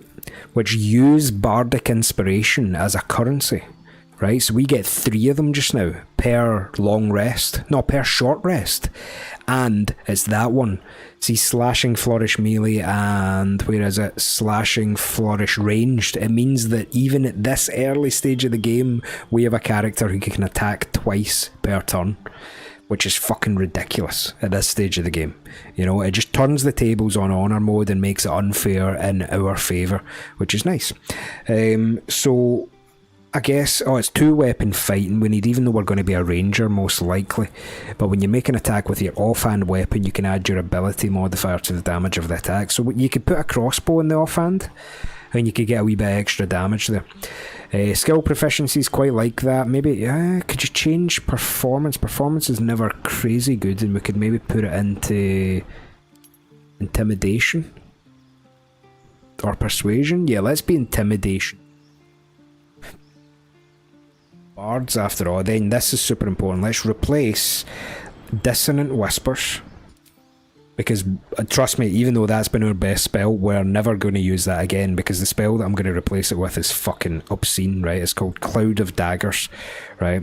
Conjure a cloud of spinning daggers that attack anyone inside. Now, I'm going to stock it, and then you'll see in our next fight why it's so unfucking believably overpowered at this stage of the game. So yeah, we love a bit of Cloud of Daggers. So what that's done there, I'll confirm that, is taken Dissonant Whispers out in favour of Cloud of Daggers, and that's a wee bit of a way to cheese the spell thing, because it means you don't need to pick it here, and you could pick Enhance Ability to get a wee extra one, you know, because we don't get access to any of these spells unless we pick them here. Wonderful. That is a good bit of leveling up. Who's next? Shadowheart. I really need to get some clays there for you. Sorry about that. Okay, right, so Shadowheart, let's see what we can take here. Cloud of Daggers again. Double Cloud of Daggers. You have to give it up. So, and then here's what one is it again. It's Quicken Spell. Check this one out. Spells that cost an action cost a bonus action instead, which means that Shadowheart occasionally can have 2. Activate it. Let's do it. And now, let's see. Do I want to change any of them? Probably no.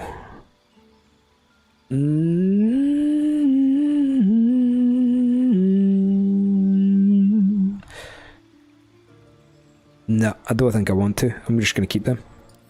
Yeah. And then, what will it be? Gale? I don't really know what I'm doing with Gale, but that's alright. Look at his wee helmet. No, FT is. I know that you have. I changed her into a sorcerer, and she doesn't like armor, so it was for a noble reason.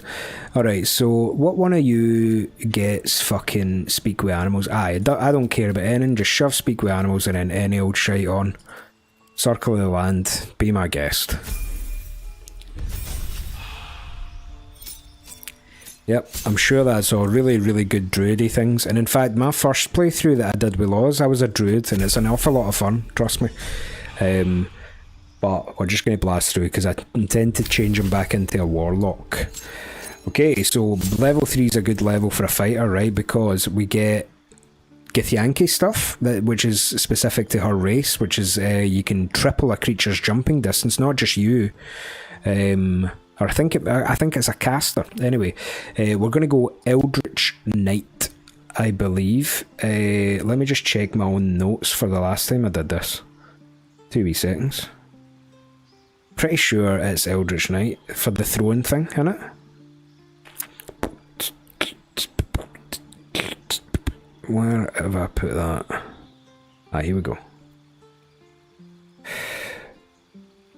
Eldritch Knight is the one that you use for a thrower, isn't it? Because then what you do is you go into cantrips and you get a lot of these cool ones, and you definitely want to take Firebolt and maybe Mage Hand, although doesn't she get Mage Hand to begin with? What's another good one? Booming Blade could be quite nice. Take Booming Blade. Spells, you want to take Shield. Now almost everyone has Shield, you know. And then, Magic Missile, again, lovely spell. You can then go, I think, where is it? Longstrider. Yeah, Longstrider maybe is a good one. I think Longstrider could be a good one. Although there is a way to get Longstrider for free. But it does take time. It takes a lot of time to do. I'm taking a lot of time thinking about it, so I'll just take Longstrider. Why not? Wonderful. Excellent. Cool, so we've got a fighter there that can also do a wee bit of magic. It's cool stuff. And we're level 3. Right, okay, let's get on and find out what's happening in this grove. What's up with discussion? How do you drow do that? Find pleasure in killing? I got a goblin myself yesterday. Shot her through the throat. Well, that should have killed her, but she kept gasping. Clawing at the arrow. She seems to be a bit remorseful about killing goblins, you know. So, we don't all enjoy killing. I just do what I must. I'm sorry, the goblins. The killing. Scares me. I want to help. I just didn't think it would feel like this. Damn. So she is feeling a bit remorseful about goblins. I wish I could say the same, but, you know, they're attacking us. So one thing to not do is don't try and loot Cannon's body, because Elegus up here will be raging, you know. Glad you made it inside. Doubt we'll be safe here for long, though. There'll be more coming. Goblins hunt in packs. You could hold off a horde of goblins from this position. Maybe, but we're not fighters. If they broke through, it'd be a massacre. The sooner we leave for Baldur's Gate, the better. How far are we from the city? If the road was clear, 10 days walk maybe. But while the goblins are out there, it might as well be the other side of the world. Damn it. Well, okay.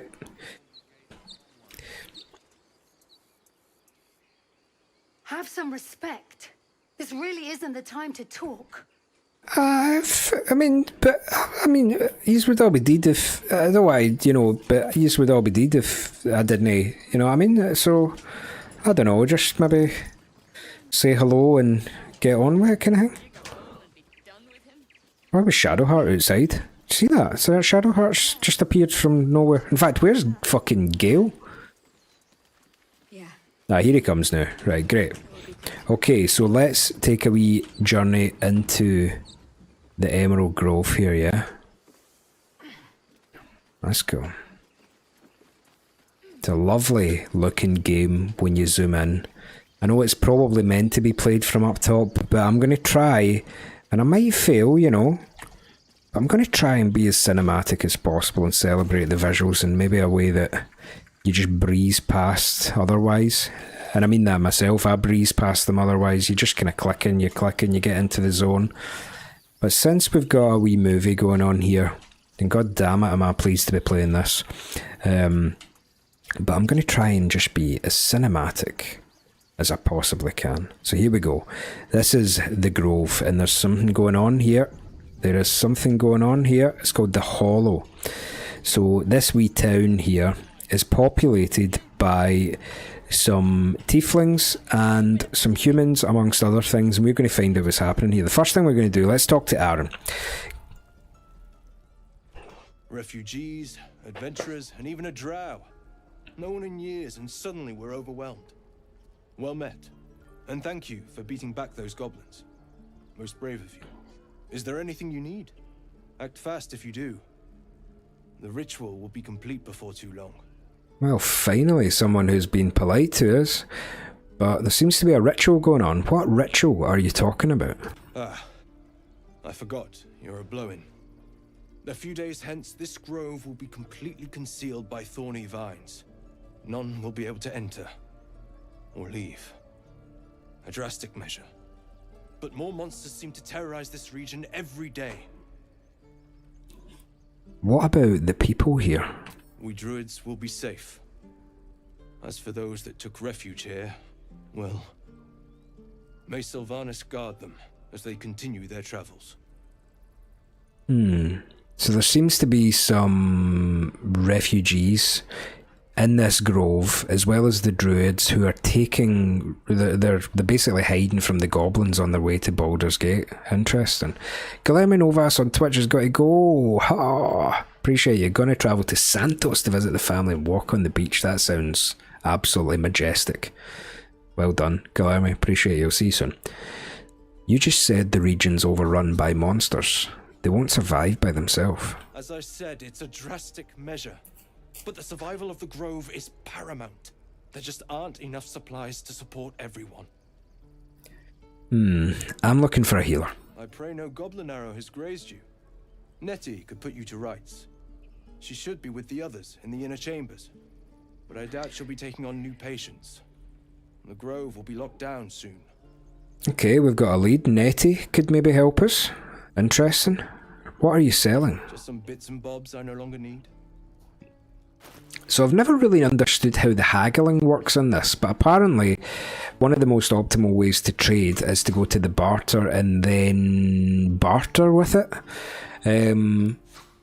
I really haven't ever worked it out, but there's a few things here that I think we should be buying here. We've got 309, but the good news is he's got 640, and we have just a power of shite to be selling from the beginning of the game. So let's clog up the fucking menu here. Clog it up with all that shite that isn't green, and even then you probably want to start selling some of the green stuff. You know what I mean? Nobody in my party is using a spear, so I think we could even sell that for 80, and now we've got it up at 366. We could sell the circlet, the shadow argod, all the armour.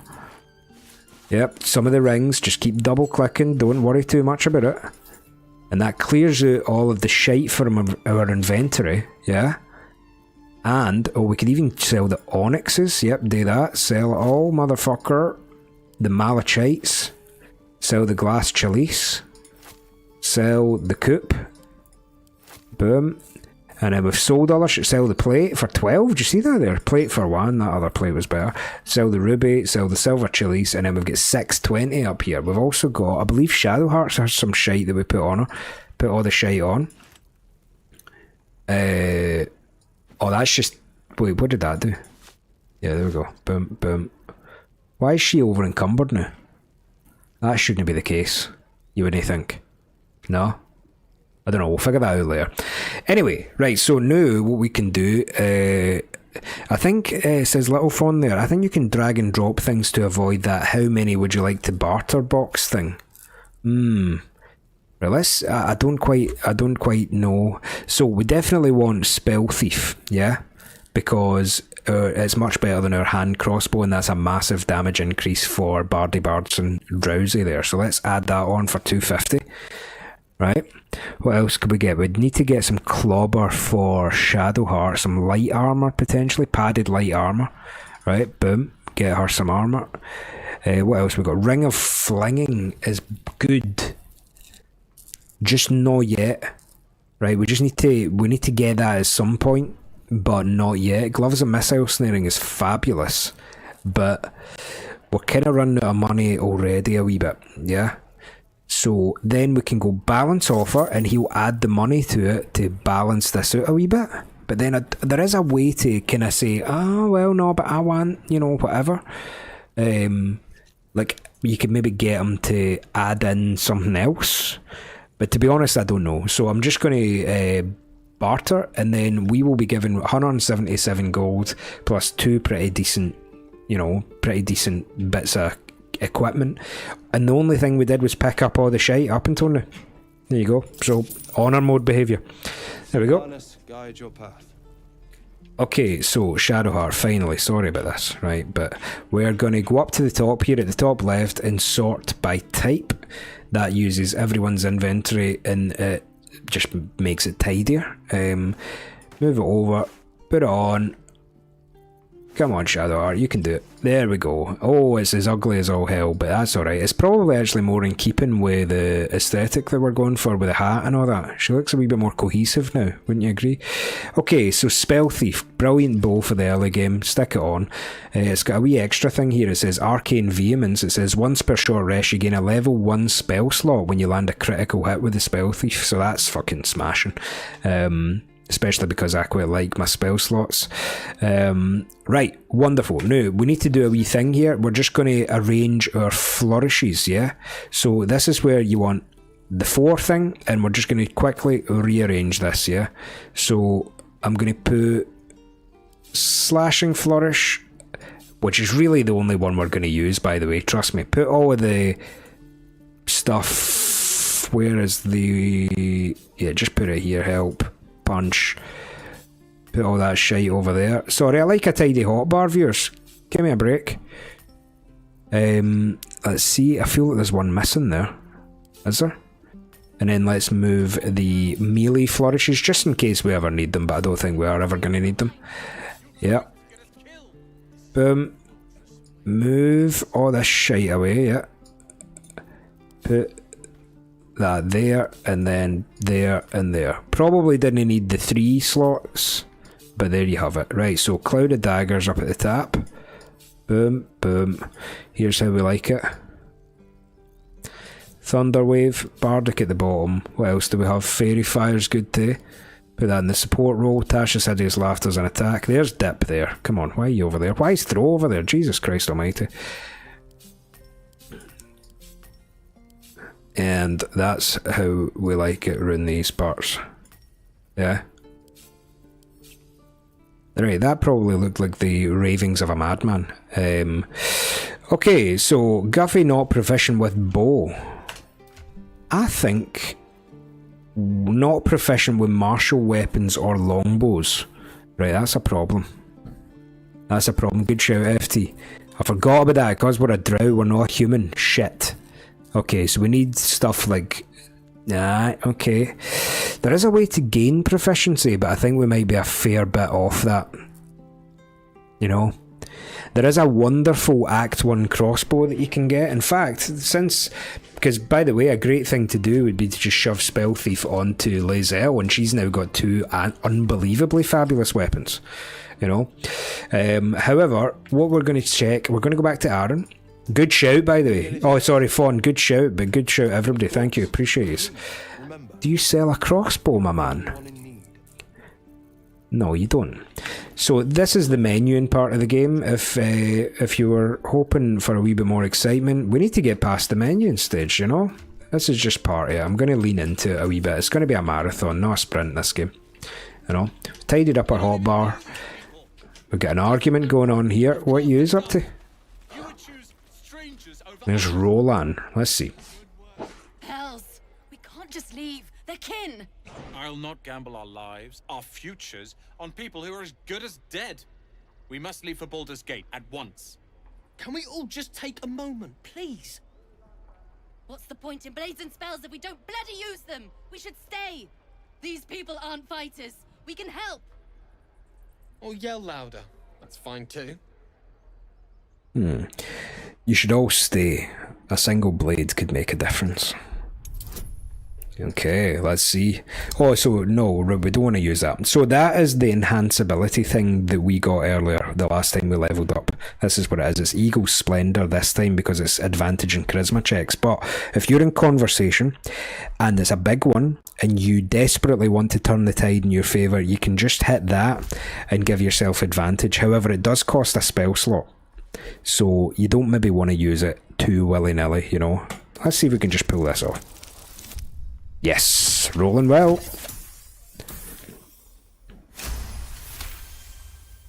There you go. What do you say to that, Roland? Did you see that rolling, Roland?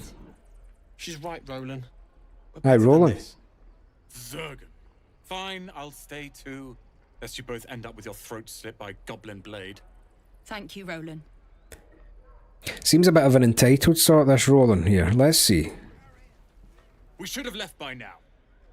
Damnation! Instead, we're just sitting here, practically begging to be attacked. Staying is a mistake. You're doing the right thing. The tieflings need help. And what about us? There's every chance we've doomed ourselves by helping these people. We will end up fodder for some goblin's blade, all because Leah insists on helping every wounded foe we see. Our best chance to make it to Baldur's Gate is on our own. This place is lost. Hold on. Why are you so eager to reach the city? You are looking at Leroican's newest apprentice. Yes, that Leroican. The greatest wizard in Baldur's Gate. Totally heard of him, mate. I've heard that name before. A young man, yes? Lives in Ramazes Tower in the upper city. The very same. Word in Waterdeep has it he's a bit of a cad. But you say he's an accomplished wizard. Of course he is. The greatest spellcaster along the Sword Coast. As if I'd settle for a lesser mentor. In that case, I'd very much appreciate it if you could arrange an introduction, should we reach the city. Okay, well, so he thinks Leroican is a really powerful wizard, and Gale thinks he's a bit of a cad, whatever the fuck that means. Probably we'll see for ourselves when we go to Baldur's Gate. Good idea. Powerful acquaintances never hurt. If it's powerful acquaintances you're after, you have to look no further than yours truly. Few can match me, in either magic or talent. Wind your neck in. Most of this meeting, I can assure you. May we meet again in Baldur's Gate, my friend. Okay, I don't like you, but I suppose I now know you. So, more fool me?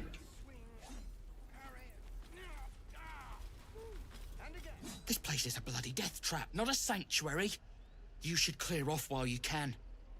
Does seem the sentiment to be a wee bit on edge round these parts, wouldn't you say? But look who it is.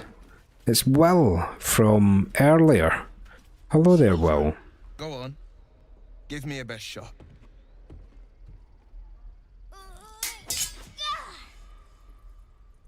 Not bad. Again.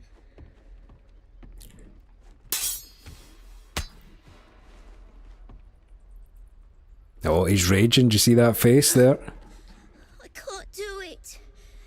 I'm not like you. Umi, I don't need you to be like me.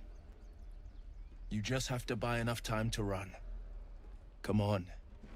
I believe in you. You can do this. It's good advice, child. You do well to listen. You're on the right path, Umi. Go on now. Practice what you've learned. Well met. The Blade of Frontiers at your... The man's smile bends down. No. And his thoughts become yours. You are the Blade of Frontiers, racing through the wastes of Avernus. Just ahead, a diabolical figure, red skin, single curled horn, blazes with flame, bloodied great axe held high. Hell's great fires. You were on the ship. Yes, and we both carry parasites. Doomed to shed our skin and become a lithid, or so the stories go. But we haven't sprouted any tentacles. Not yet, anyway. Could just be good luck. I'm not so... Your minds collide once more. Will chases the fiend ignited with rancor. She is an infernal war devil. A threat to the living. Evil incarnate. Shit!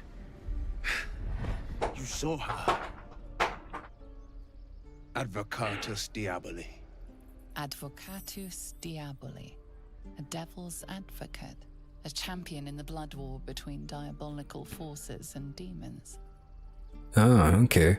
So there appears to be a war going on in hell, which is being fought out between gods and demons and all this. and Will here is involved in some ways hunting a demon. Hunting in the Hells. Dangerous territory. I'm no stranger to the Infernal.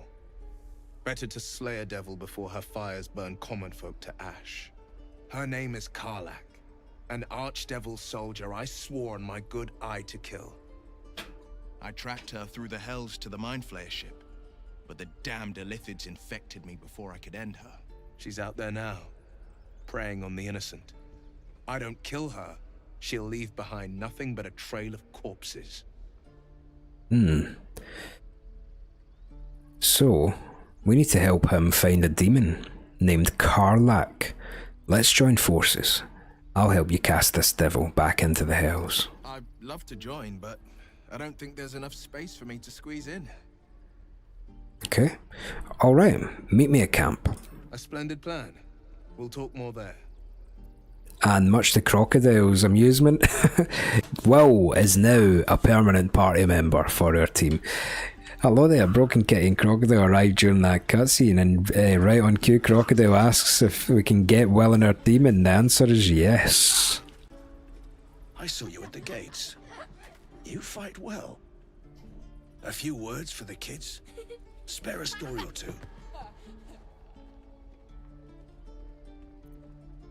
Be strong and watch over your kin, and trust there is victory. Thanks. I prefer when they smile. Do a backflip. Do you know, one day that's actually stemming from a true story, right? Is that when I can remember being in primary school, which in Scotland, I guess in America you might call it elementary school, and I think they call it primary school in the rest of the UK as well, but I was in primary school, which basically means that I was maybe 8 or something, right? And a magician slash gymnast guy came to visit the school, because sometimes just random people you would be sat down in front of the assembly hall, yeah? We've known enough grief this 10-day traveller. Don't be the cause of more. Okay, I'll try my best. So we all get sat down in front of this magician guy who had done a couple of magic tricks, and then there was just a wee moment where he was like, "Does anybody get any questions?" And somebody put his hand up and went, "Can you do a backflip?"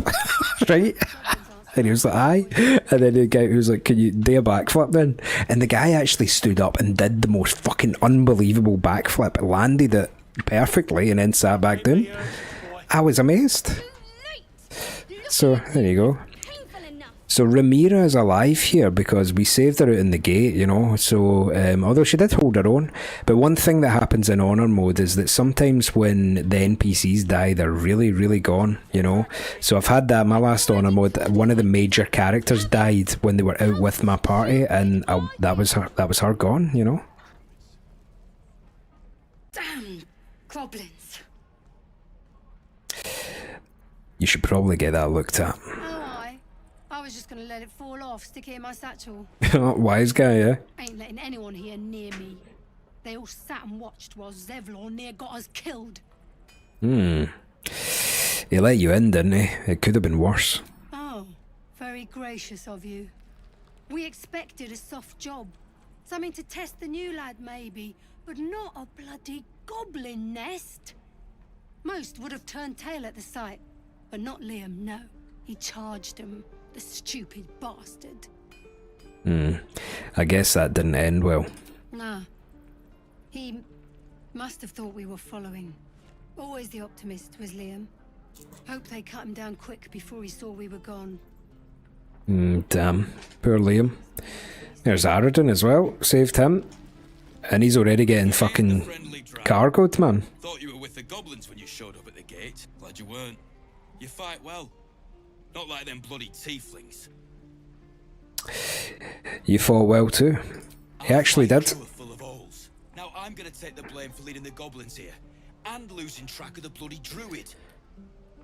Where did the goblins come from? They chased us all the way from the ruins we were poking around in. And is that when you lost track of the druid you mentioned? Aye.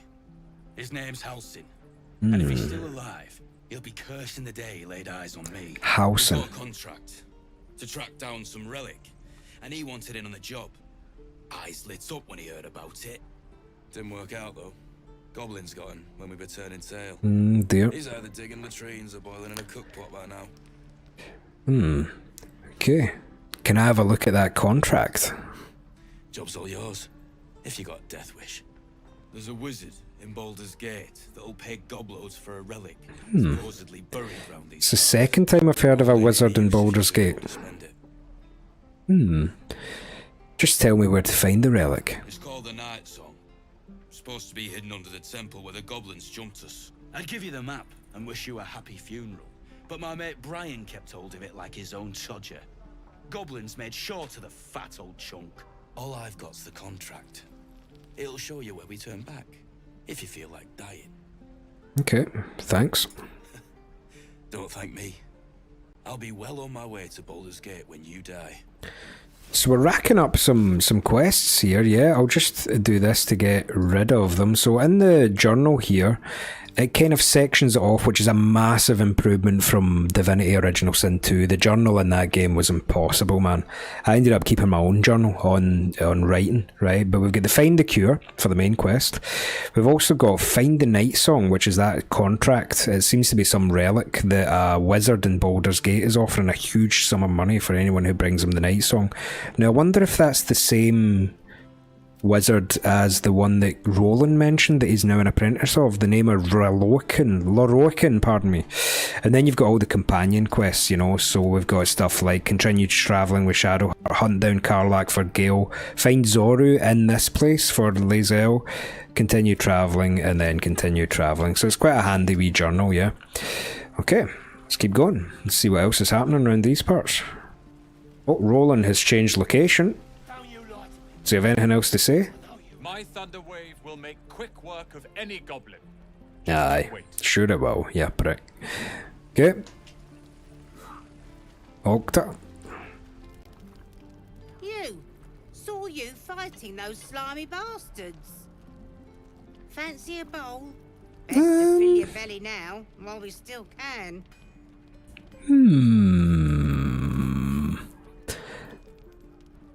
I take a bowl.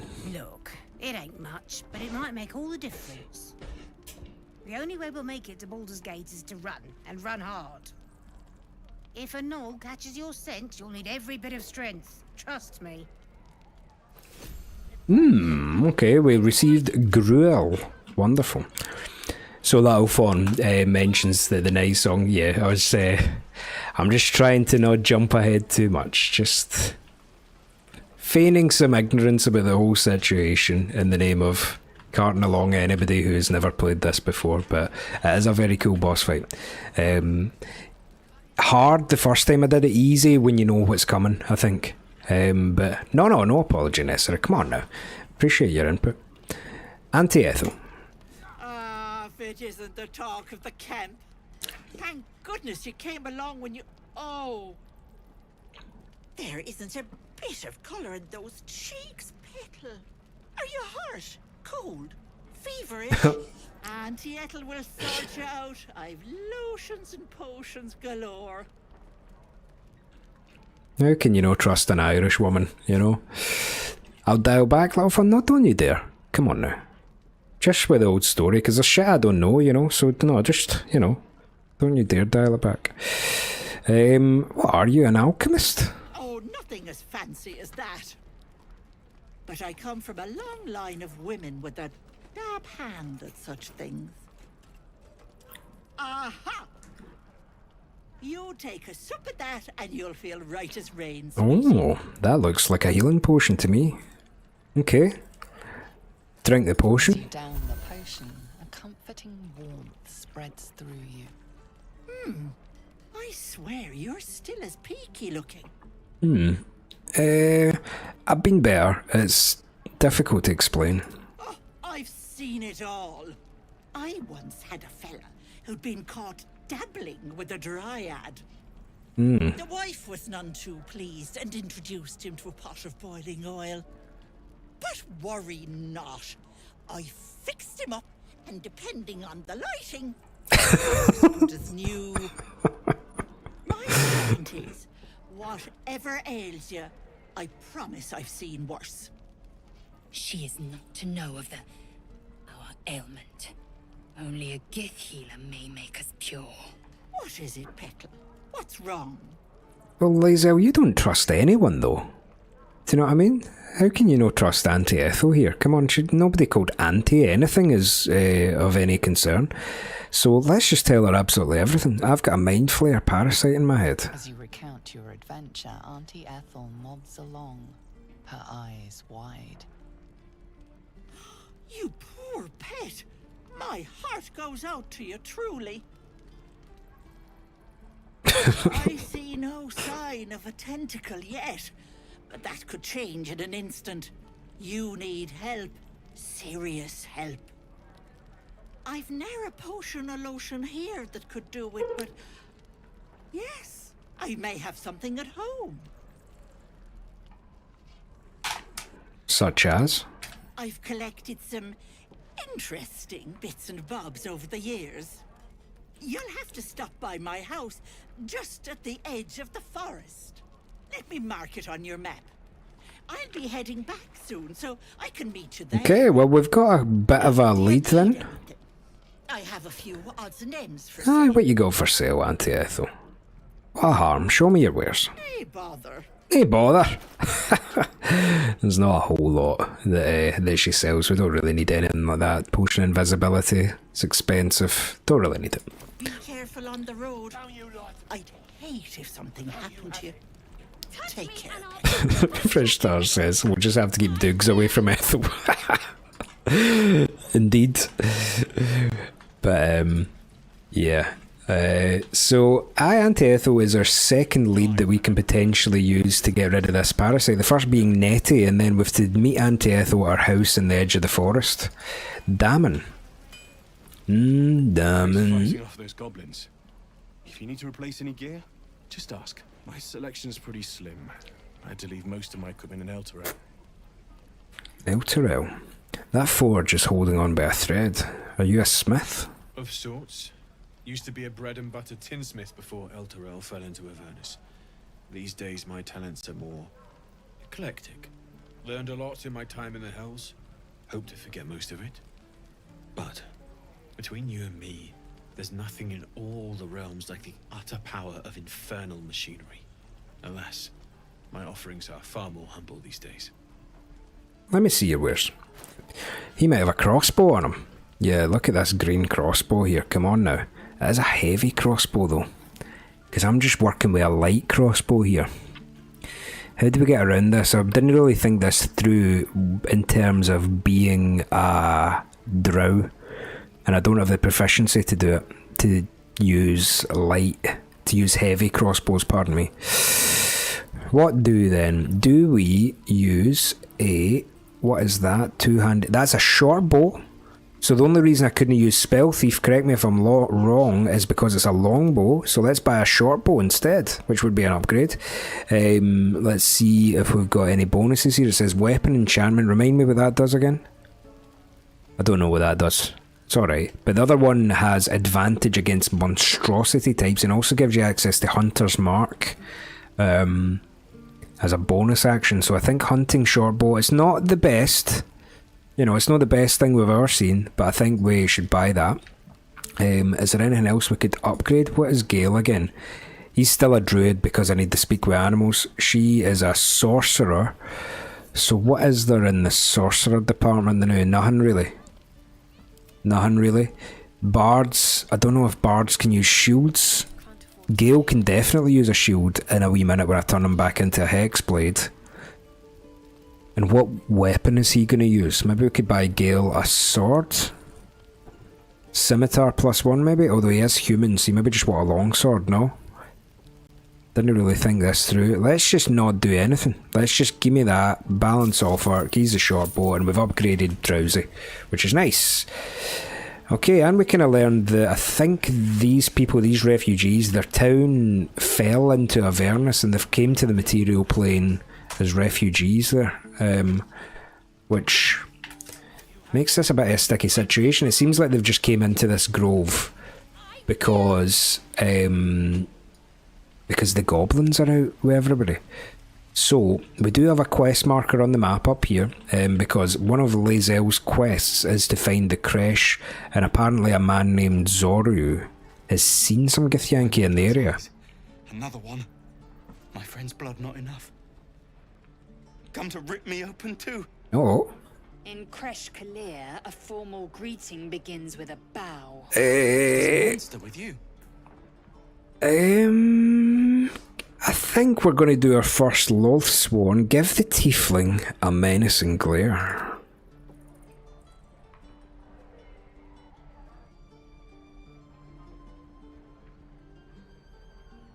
Lower. Oh dear. Wait for the tiefling to obey. Uh-oh.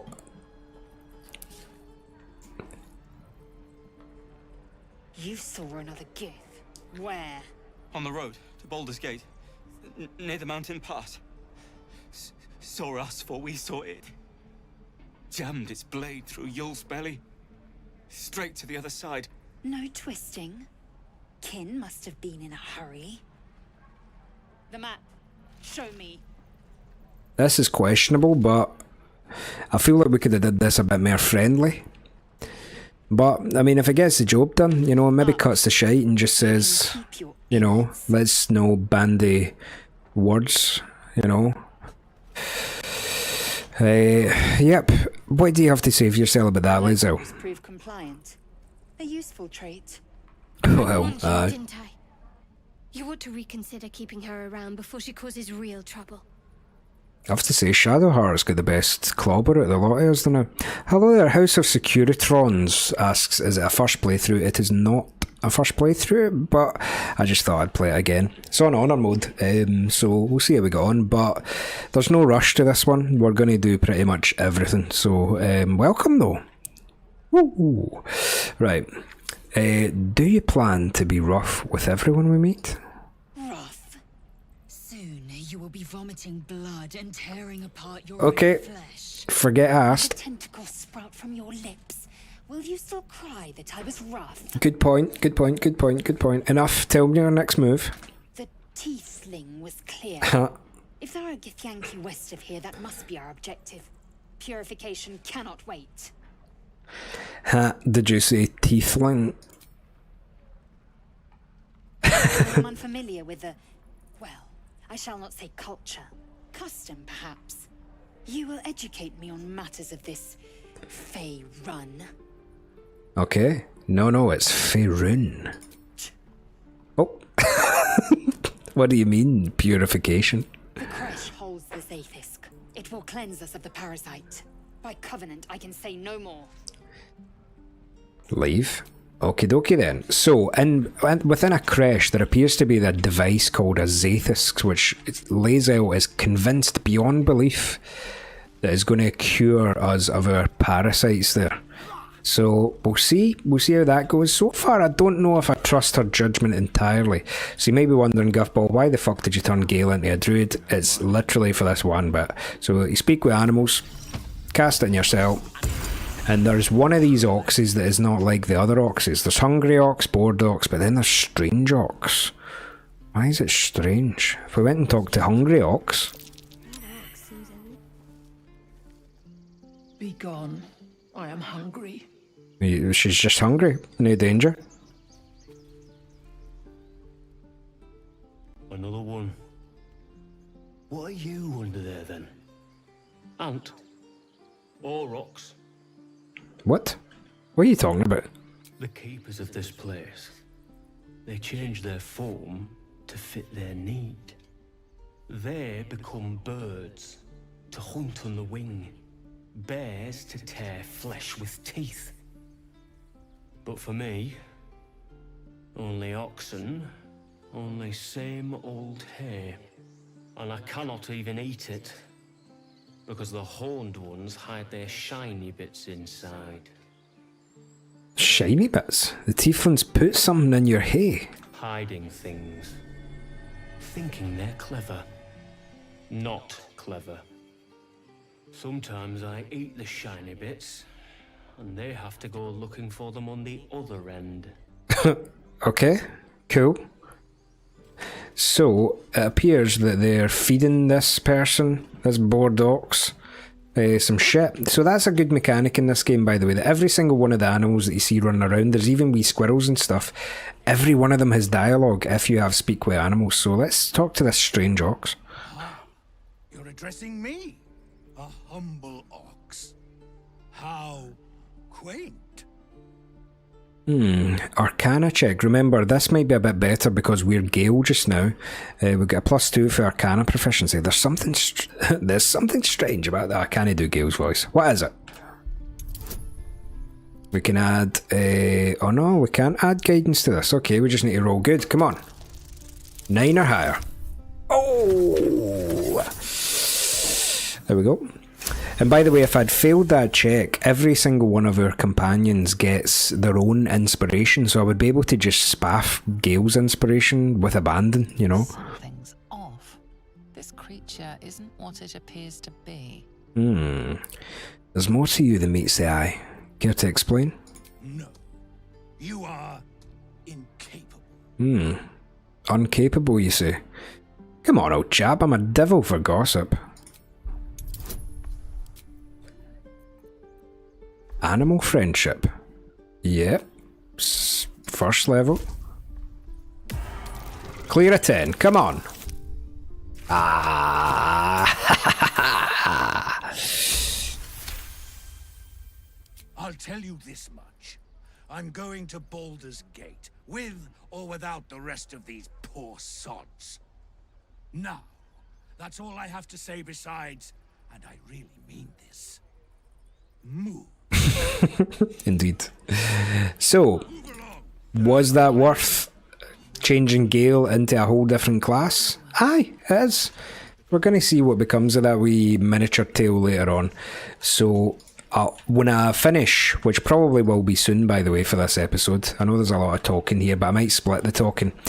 I'm going to change Gale back into a warlock, and maybe try and speak with animals somewhere else, you know, because it is quite useful to have on the roster. Right, let's go inside here.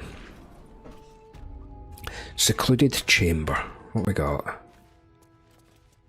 It keeps going and going, doesn't it, this grove with its natural beauty. But here we go, inside here, it looks as if Zevlor's making a plan. Who we got here? Tilsis? How are you? You're the one who helped at the gate. Glad to have another sword. Yeah. Might need it. Word's getting around here. Going about saving people. Hello, Scarlet. You're right. Right, Zevlor. Ah, you. Thank you. You stopped us from making a bad situation much worse. The stories I was raised on don't equate drow with diplomacy. I'm glad to see they were baseless. Yeah, it appears that everyone has a bit of an opinion on drows. This is the first time I played a drow, by the way. But everyone's got something to say about being a drow. So let's introduce myself. I am Drowsy. I will do that as soon as I can see it, because Scarlet's decided to set up camp on the situation. Hello there, me Bubbles. Come on. I'm Drowsy. Well met. Though I should warn you, visitors are no longer welcome in this grove. Whatever your business here, I'd see to it quickly. The druids are forcing everyone out. Okay, so here we go. We're getting the story. Attack will only strengthen their resolve. Why are they forcing you out? There have been several attacks by different monsters. The druids blame us outsiders for drawing them here. Nobody's welcome anymore. They've started a ritual to cut the grove off from the world outside. We can't stay, but we'll be slaughtered if we leave. We are no fighters. Right. Cool. So now we get to the heart of the problem. The druids don't want killed, basically, but the visitors and these refugees from Avernus unfortunately have been drawing monsters into the situation. So the druids have started a ritual to basically cut off the grove from the outside world, and they're on the verge of throwing these refugees out into the wild, where they'll be sitting ducks for goblins, you know. Did someone say ducks? This ritual, is there no way to convince the druid to stop it? I've tried. Korga, their new first druid, won't see me. You, though. I know it's not your business, but she owes you for saving this place. Perhaps you could persuade her. For more time to prepare, if nothing else. Well, I'll see what I can do. I think you should. Yes. No harm in trying the diplomatic route. We'd owe you a great debt. If we're forced to leave now, more of my people will die. You'll find the druids at the heart of the grove. Please, make them see sense before more lives are lost. Oh, and if it's of any concern, you're brave to walk around without hiding your heritage. I'll make sure everyone knows that you helped us at the gate. Okay. So it's that bad that if drows are walking around, they usually hide their own heritage. That's shite for drows, you know, but maybe they've earned it, maybe they murder people and all that, but there's a lot of strange characters in D&D, but I don't know, did they really need to say that, you know? Kind of felt a bit boomerish, you know? So, we have a druid named Kogga, who is the head of this grove, who unfortunately has decided that the refugees need to leave. No one is welcome here anymore in the name of saving the grove from this monster horde that is happening. Speaking of... You ain't gonna shoot me. Your hands are shaking. Put it down. She can't fight back. That's the point. Get out of the way! She didn't kill your brother, Arka. You're better than this. Shoot before you lose your nerve, Tiefling. If you ever had it to begin with. Pretty stylish hairdo for a goblin, but what do I know? Step between the crossbow and the goblin. Sounds like fun. Why not? Like the Absolute sent me a protector. You gonna kill her too? You! Move! This won't avenge Cannon, who is the dead guy up at the gate, unfortunately. It won't change anything. DC 10. Oh, I don't have guidance, that's why I changed Shadowheart from a cleric to a sorcerer. So nobody actually has guidance. World's first no guidance run. Okay now. And Sir Trallied's here, hello! Appreciate you, fucking hell. Nice, good to see you. You're right. I wish you weren't, I really do. Damn you. Damn it! Why do you care if a goblin lives or dies? I don't really know, to be honest. She still has a story to tell, one I want to hear. Your soft heart will be the death of us. Gods, you're exhausting. Fine, then.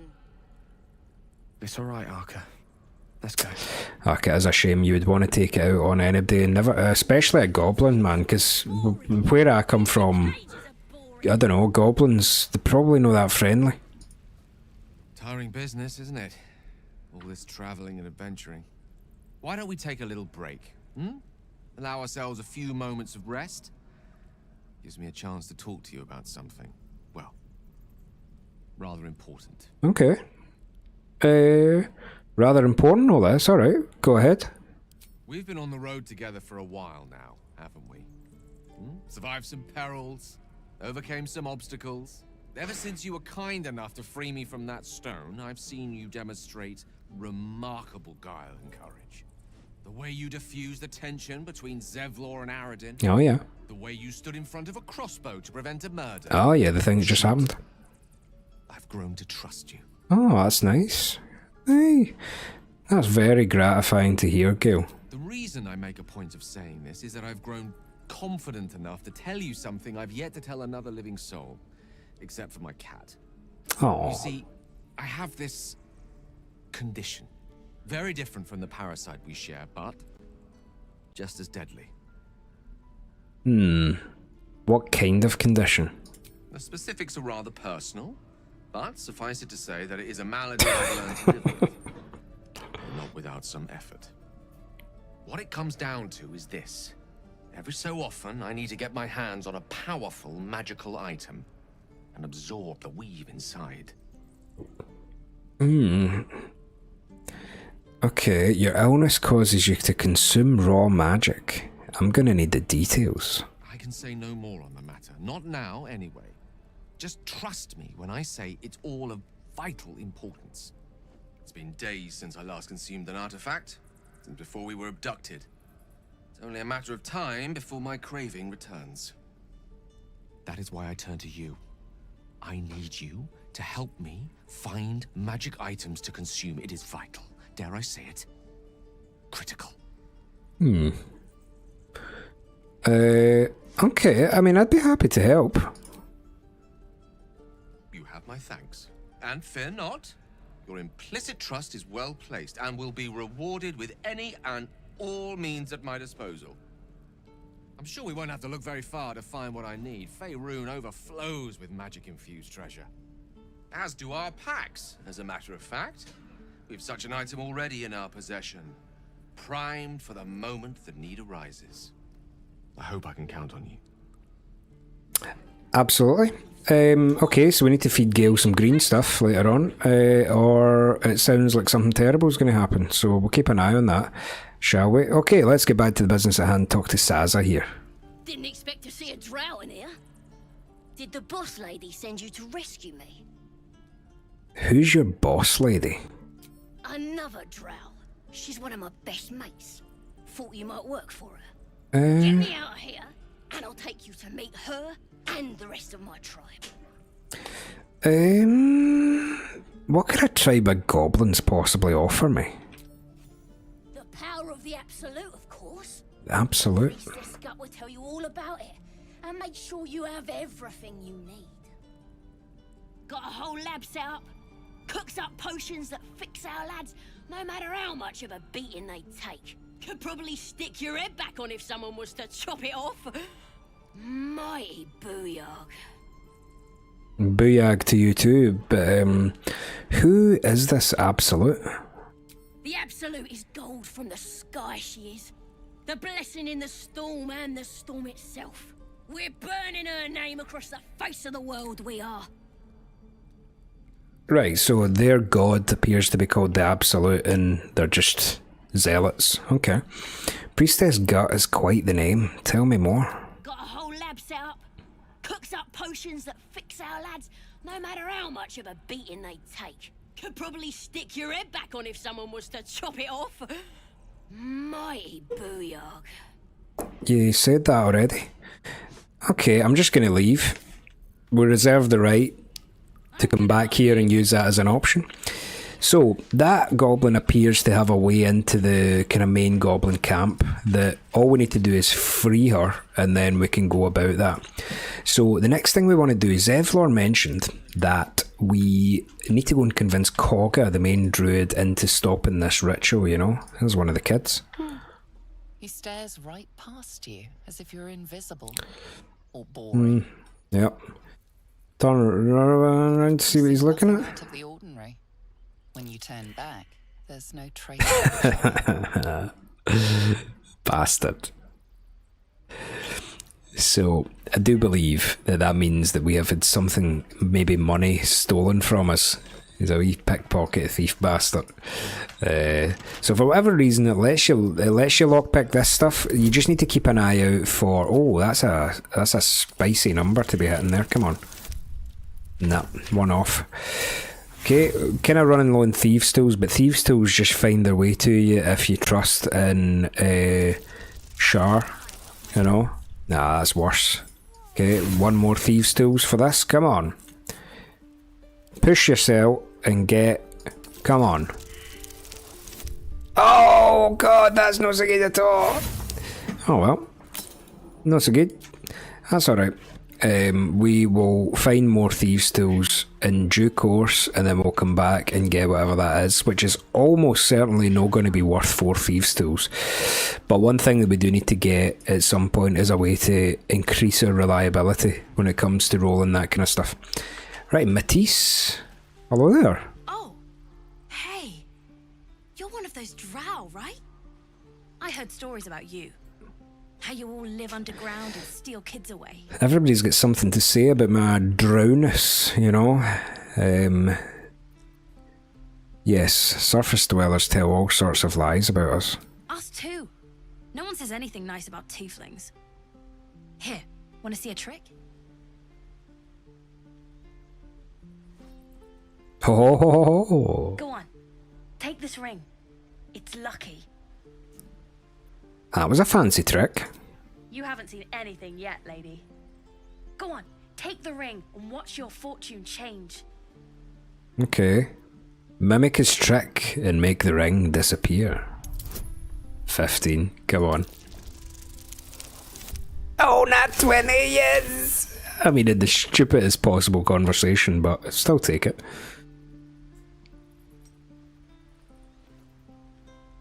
Haha! Bleeding hells! Okay, maybe you don't need extra luck.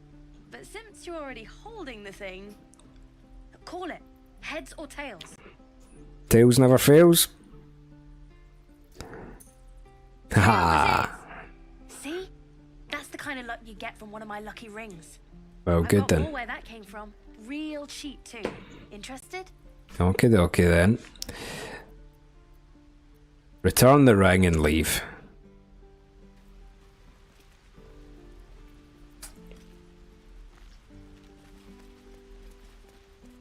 Oh, I thought another cutscene triggers there. Maybe not. I don't know.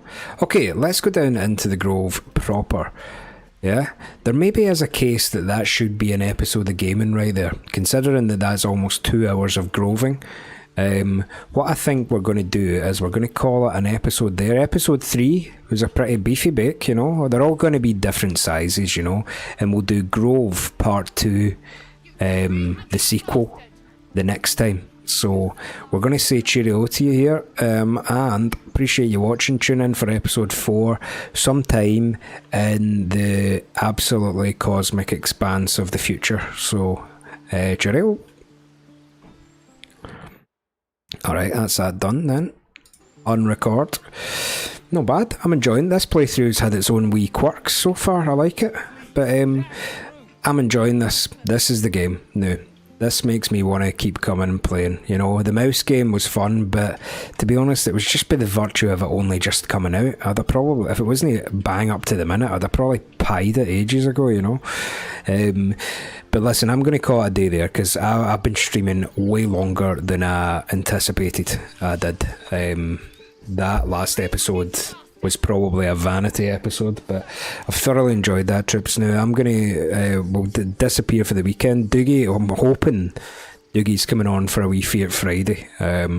So listen, I appreciate all of yous for everything. Yous have subbed, yous have followed. It's been a long one. Yous have came and watched, brung your lovely warmth to this Twitch chat here. So listen, we'll say cheerio to you, and IFT's right. I'm glad you decided to do something that you enjoy. That shows, doesn't it? It's not as if I wasn't enjoying Mouse. I just wasn't really enjoying it. So, So listen, I'm going to say cheerio to all of you. I'll see you. If I don't see you through the week, I'll see you through the windy. You know, and if I don't see you, enjoy.